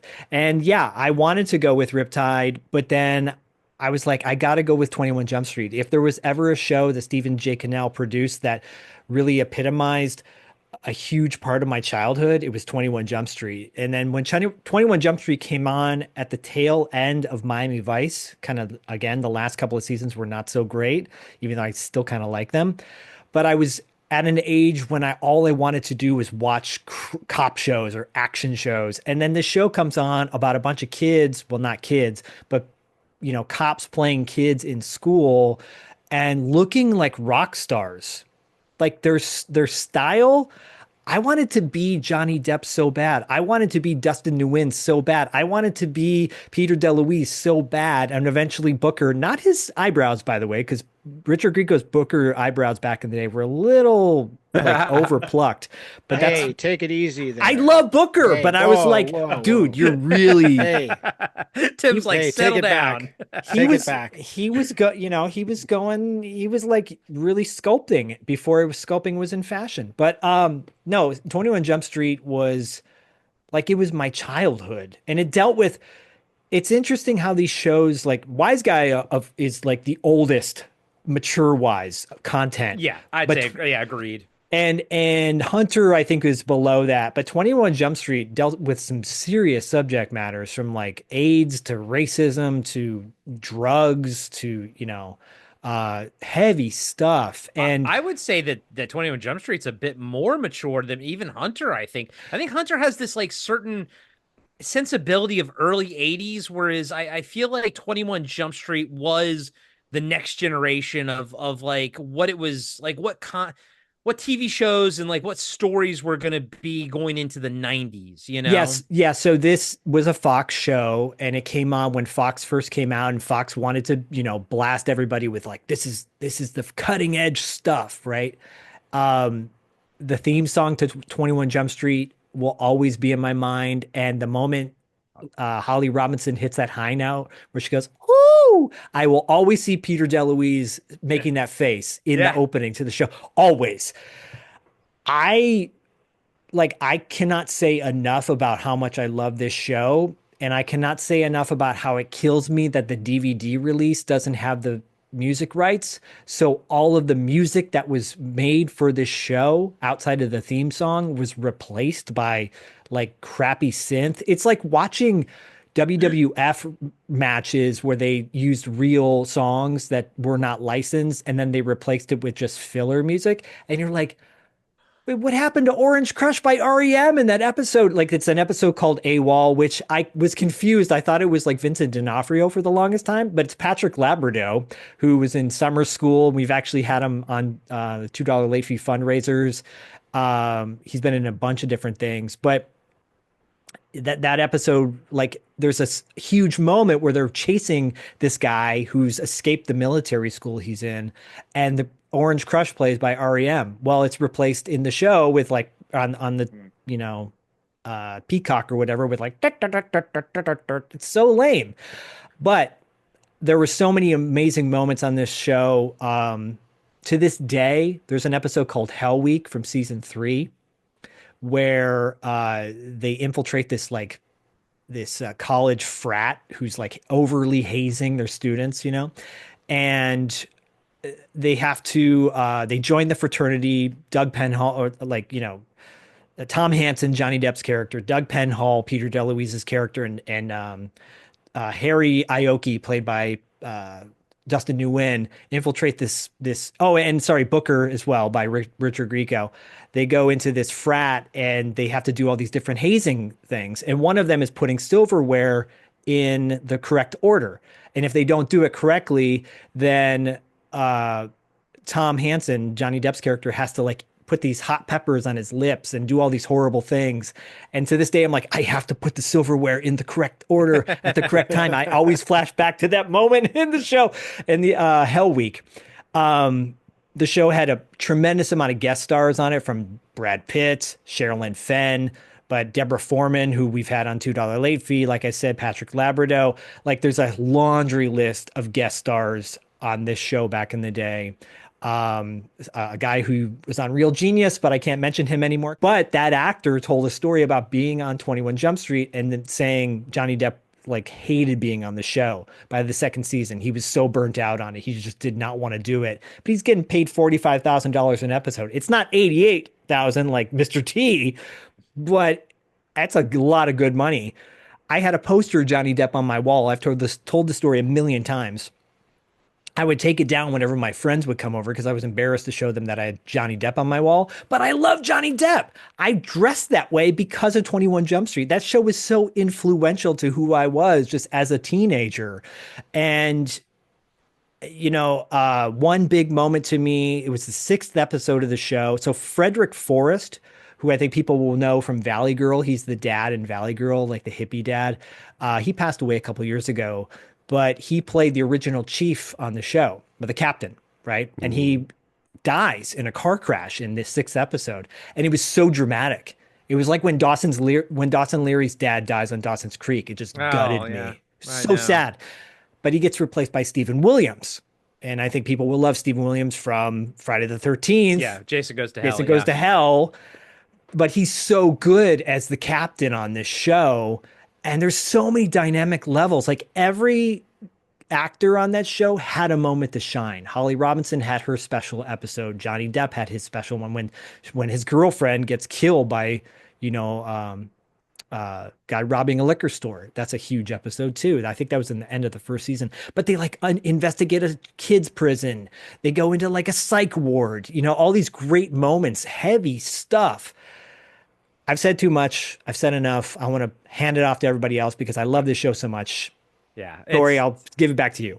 Yeah. And I have this one more thing I got to show you. I have the soundtrack to 21 Jump Street. I'm done. Last thing. The soundtrack to 21 Jump Street. And I just have to show you guys this hilarious photo of them. That's great, dude. And it's so good with acid wash jeans. And oh my God. I love it. Anyways, that's the awesome, fashions. Zach.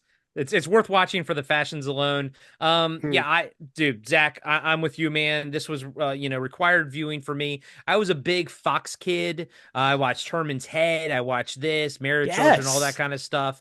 Maybe we need to do a TV Obscura one day of all the original Fox shows that aired, type of thing, like the first season of Fox.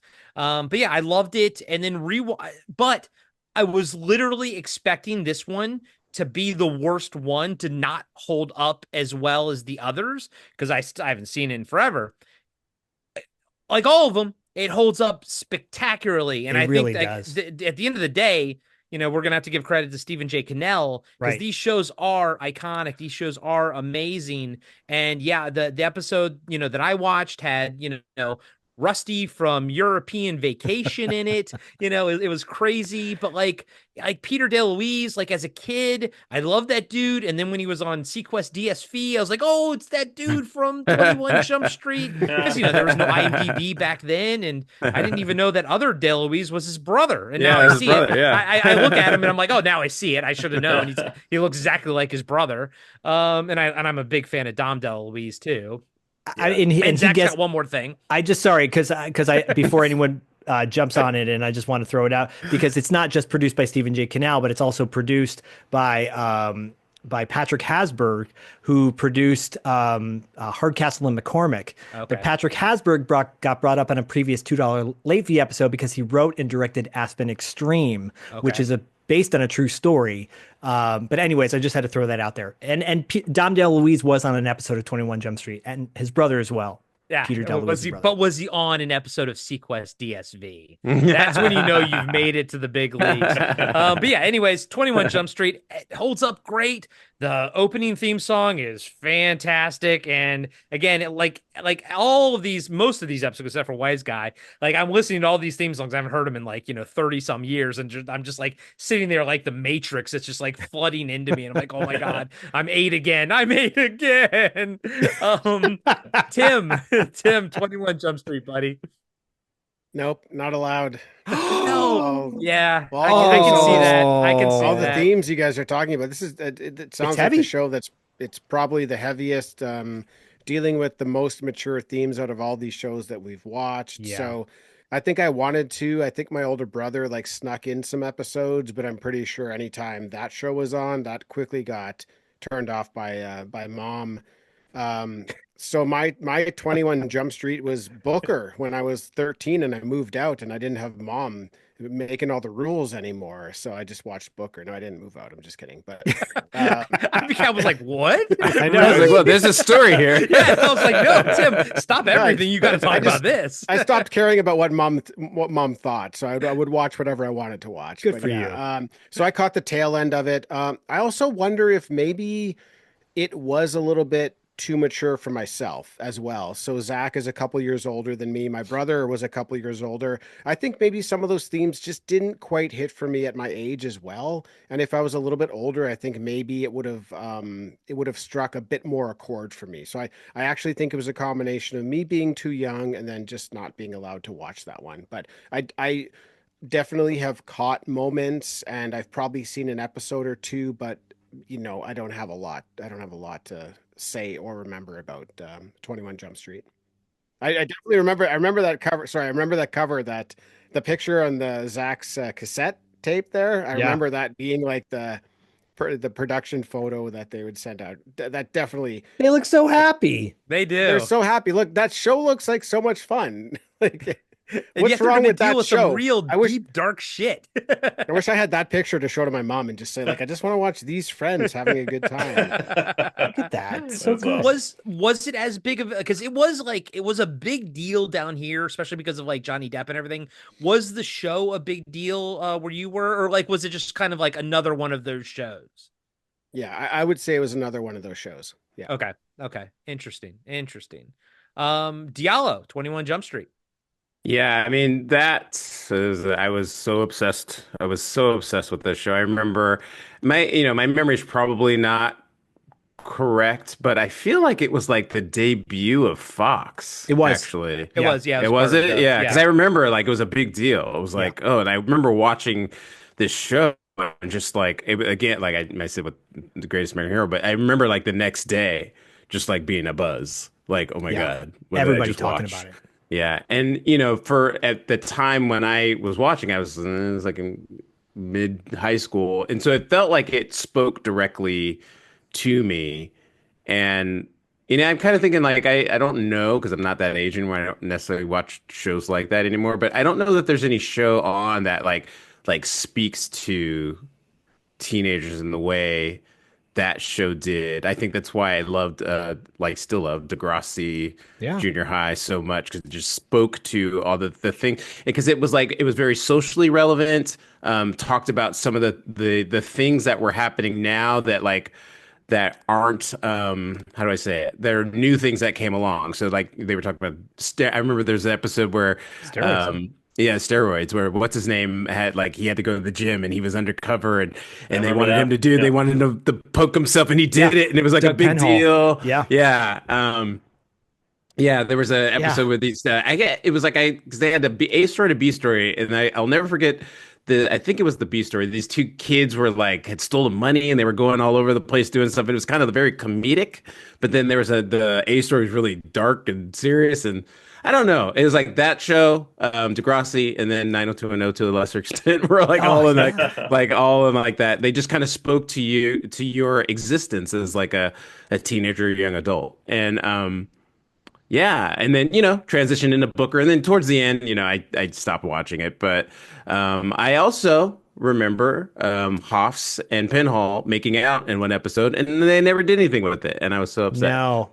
No, they always teased other relationships with like Tom and Hoffs at one point, but they didn't go that way. Yeah, and I think I probably tapped out like soon after Johnny Depp left, maybe. I don't do remember remember. anything post Johnny Depp at all about that Well, Yeah. show. he Yeah, and Dustin same. Nguyen left the same season. They Okay. both oh, left they. in season 4, I believe.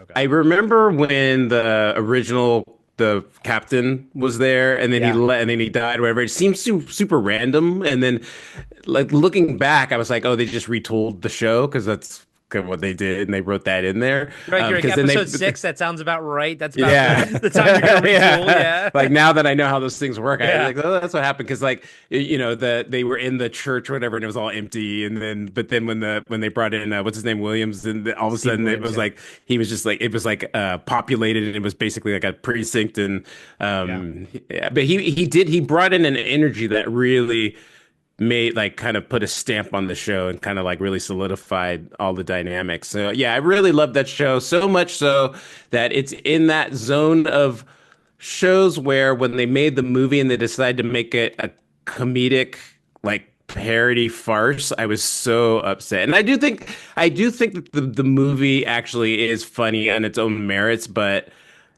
there's a part of me that just like it just kind of kills me inside. And Yeah.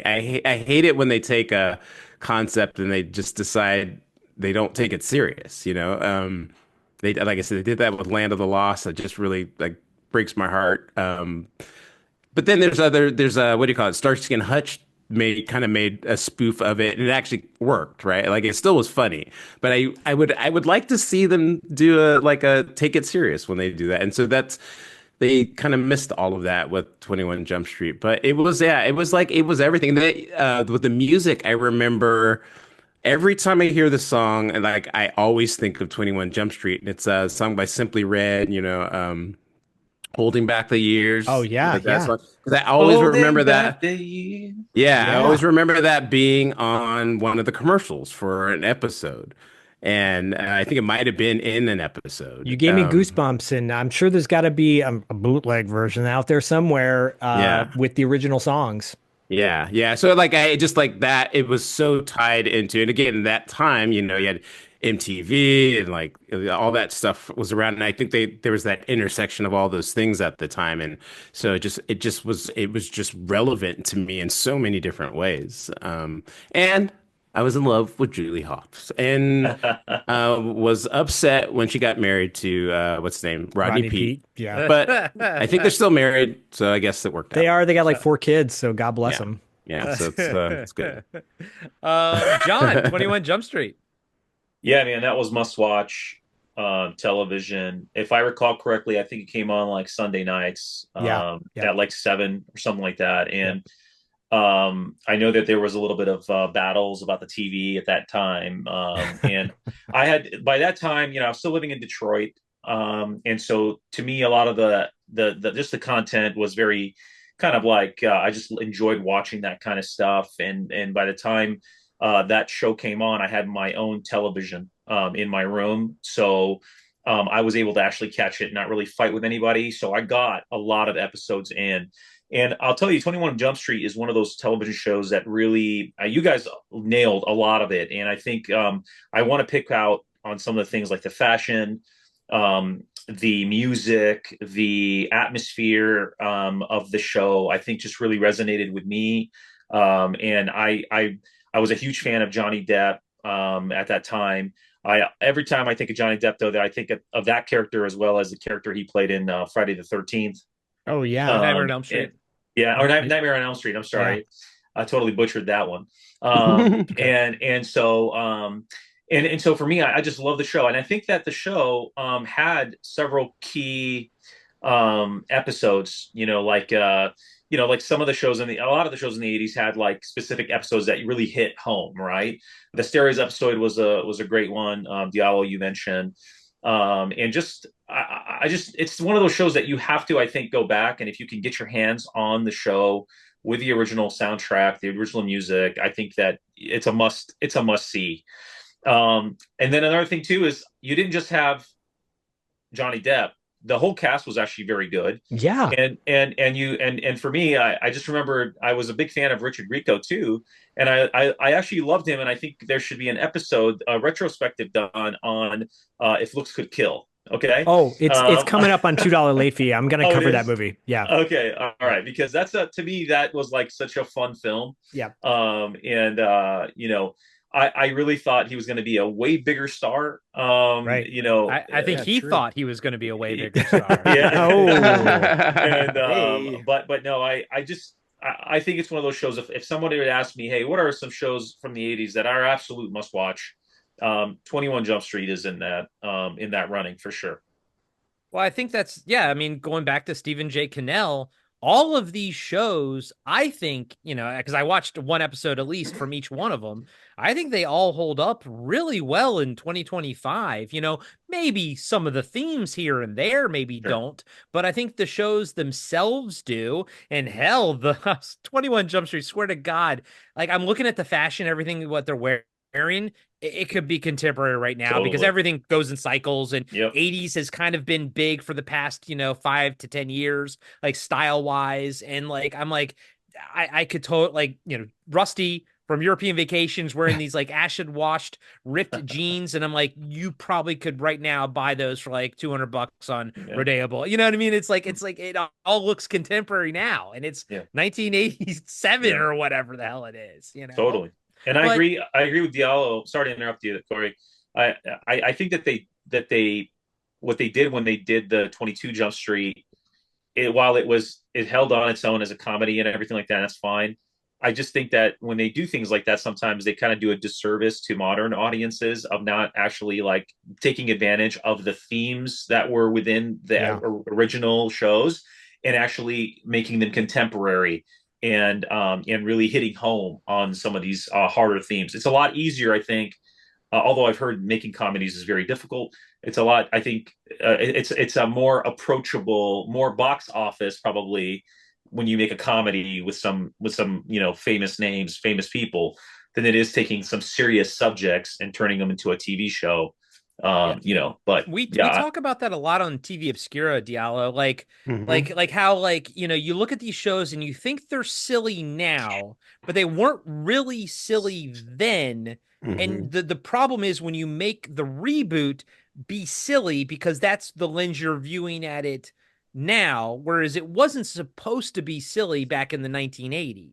Right. Like we talked about in TV Obscura, it drives me nuts. Like, if they had like the perfect example of doing it correctly is Battlestar Galactica. Right. Like if you watch the original Battlestar Galactica, like, even then it was, had that kind of camp feel to it, but it took like that core premise and was like, what if we did this, like we treated it as serious as it is, where billions of people like died and they're on the run, and they made one of the greatest TV shows ever. Right. So yeah, I think you're doing a disservice to a lot of those shows and I think it's like, it's kind of cynical and easy to do to make fun of it, and I think it takes more skill. It's probably more risk maybe to make a serious version of it. And I still I want a Land of the Lost serious, like epic big adventure movie. I think it's like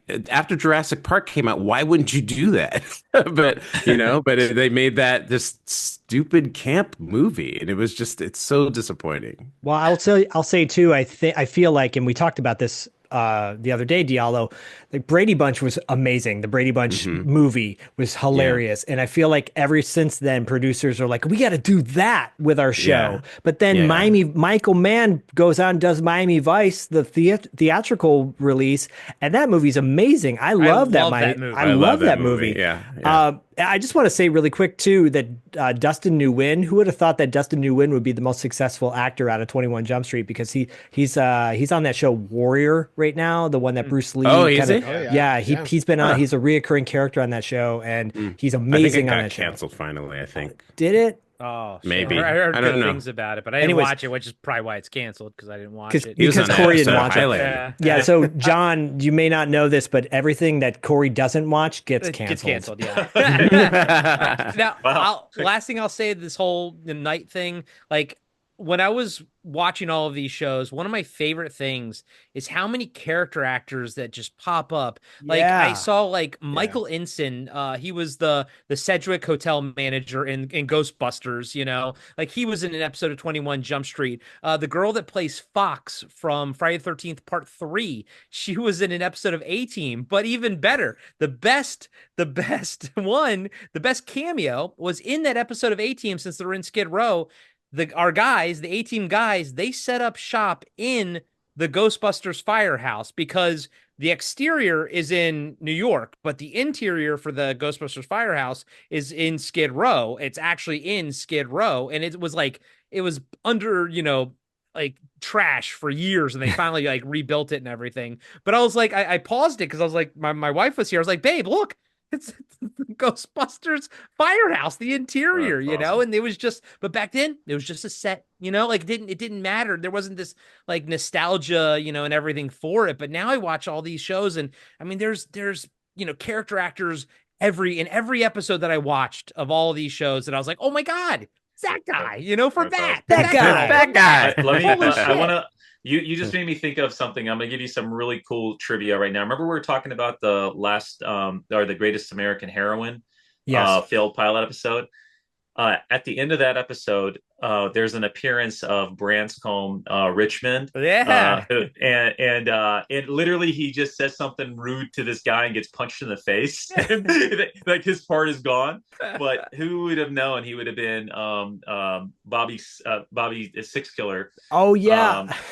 in Renegade, right? Yeah. Which is Stephen J. Cannell show. Yep. Yeah. Yep. Exactly. So- No, Don't be surprised if he shows up in an interview on $2 late fee. you got to go to Hawaii to get that interview, buddy. Yeah, I've been invited out to Hawaii to do an interview on the beach with Branscombe, so that Bro, probably is going to love happen. that guy. Love That's that where guy. so he lives in Hawaii now. Is He that where lives in he's at? Maui. He's out in Maui. Yeah. Yeah, so, we saw him in the Hidden. He got shot because he's he's a stunt man. He's like, hey, I'm Branscombe Richard. He gets shot. You know. I love that man. I used to watch Renegade. I never miss Renegade, man.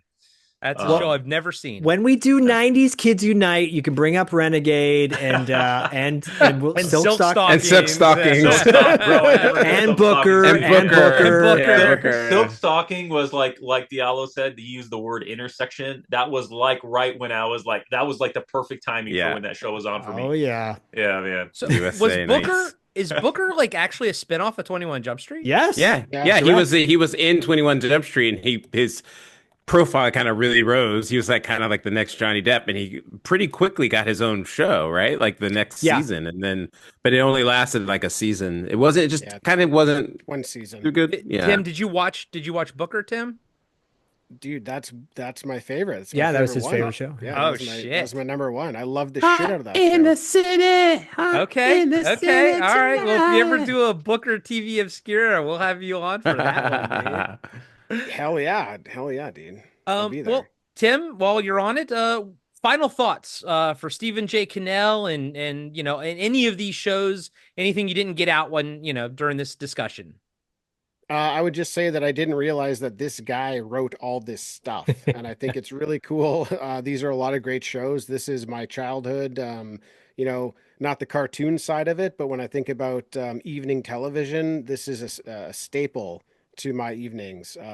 This is what I was watching. So it was really cool to see that this was the guy. And yeah, he's got some writing partners, but he's kind of the mainstay through these shows. So I loved this topic, and it opened up a lot of just some memories I had forgotten I even had. So yeah, I just had a blast going back and checking these shows out and remembering that this was some stuff I loved back in the day.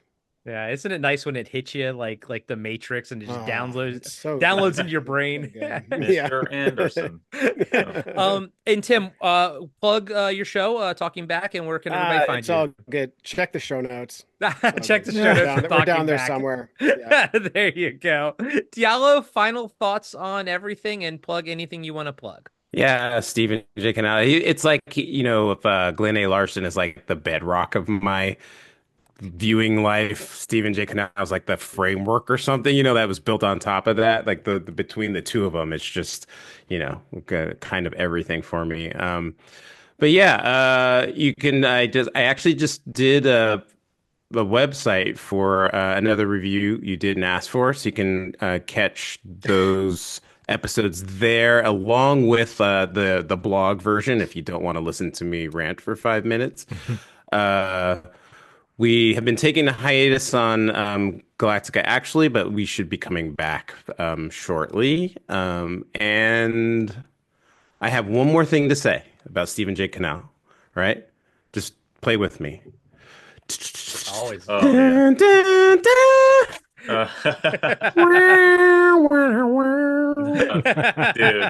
you got it. That was it. That was what I was gonna say, man. I know John was getting that teed up. I was yeah.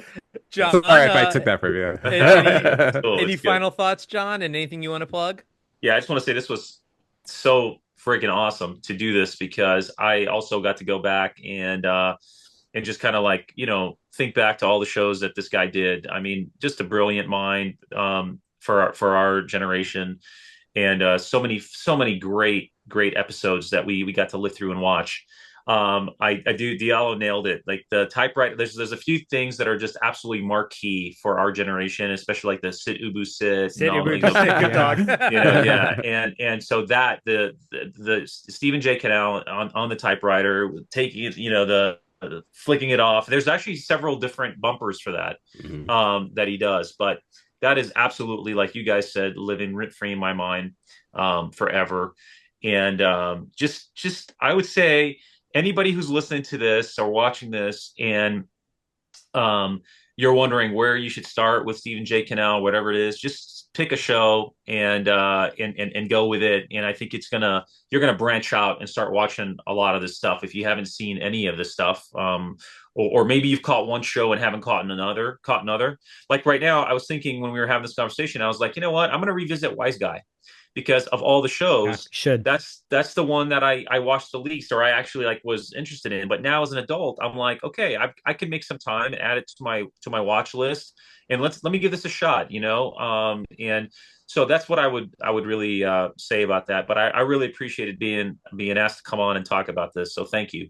Oh, thanks for coming on, buddy. Zach, final thoughts on these shows? So I just want to point out on this 21 Jump Street soundtrack at the bottom, it says Stephen J. Cannell Productions, trademark. So trademark, baby. I think that's pretty perfect. Well, first of all, I think it's a great topic. So Brian, I know we tweaked it a little bit, your suggestion, but thank you so much for suggesting said topic. And I'm glad we got to do a deep dive on Stephen J. Cannell's career, part 1, perhaps. I mean, maybe we'll revisit more of his shows. Definitely covering Riptide on TV Obscura, which is a Podcasting After Dark show. So if you're not familiar with TV Obscura, go to podcastingafterdark.com and you can check out all that great stuff. I will also say I really am honored to be a part of such a great fivedom of Night Boys. We have a family here of nostalgic lovers and lovers. From last month, having Ducky and Grace on, and don't be surprised if both of them show up on $2 late fee at some point in the very near future.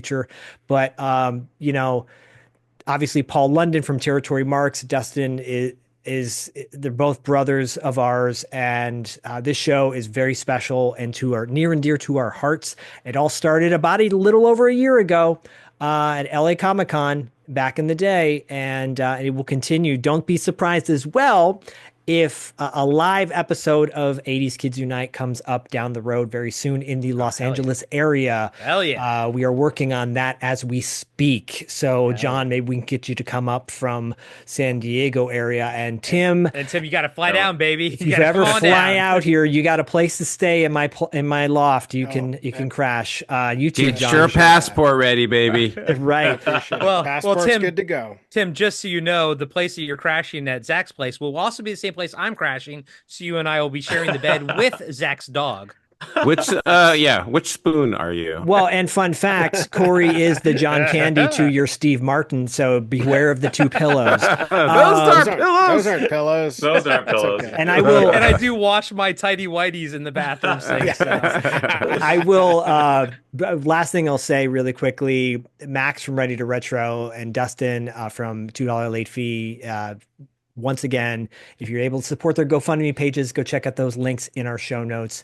And for all you nostalgic people out there that love this content, we're going to keep it flowing as long as you keep listening and watching. That's right. I can't say it better myself. So I'll just say, Tim and John, thank you for taking the time. Diallo, thank you as always. Thank you guys for taking your time a valuable time to come on here and chat about silly TV shows with us. But we love having everyone on here. Love talking to you guys, Tim and John. I expect you guys to be regulars on the show in the future. So thank you. Tim's like, nope. One more time. Let's do that. Let's do that paper to close us out. One more time. Yeah. Ready?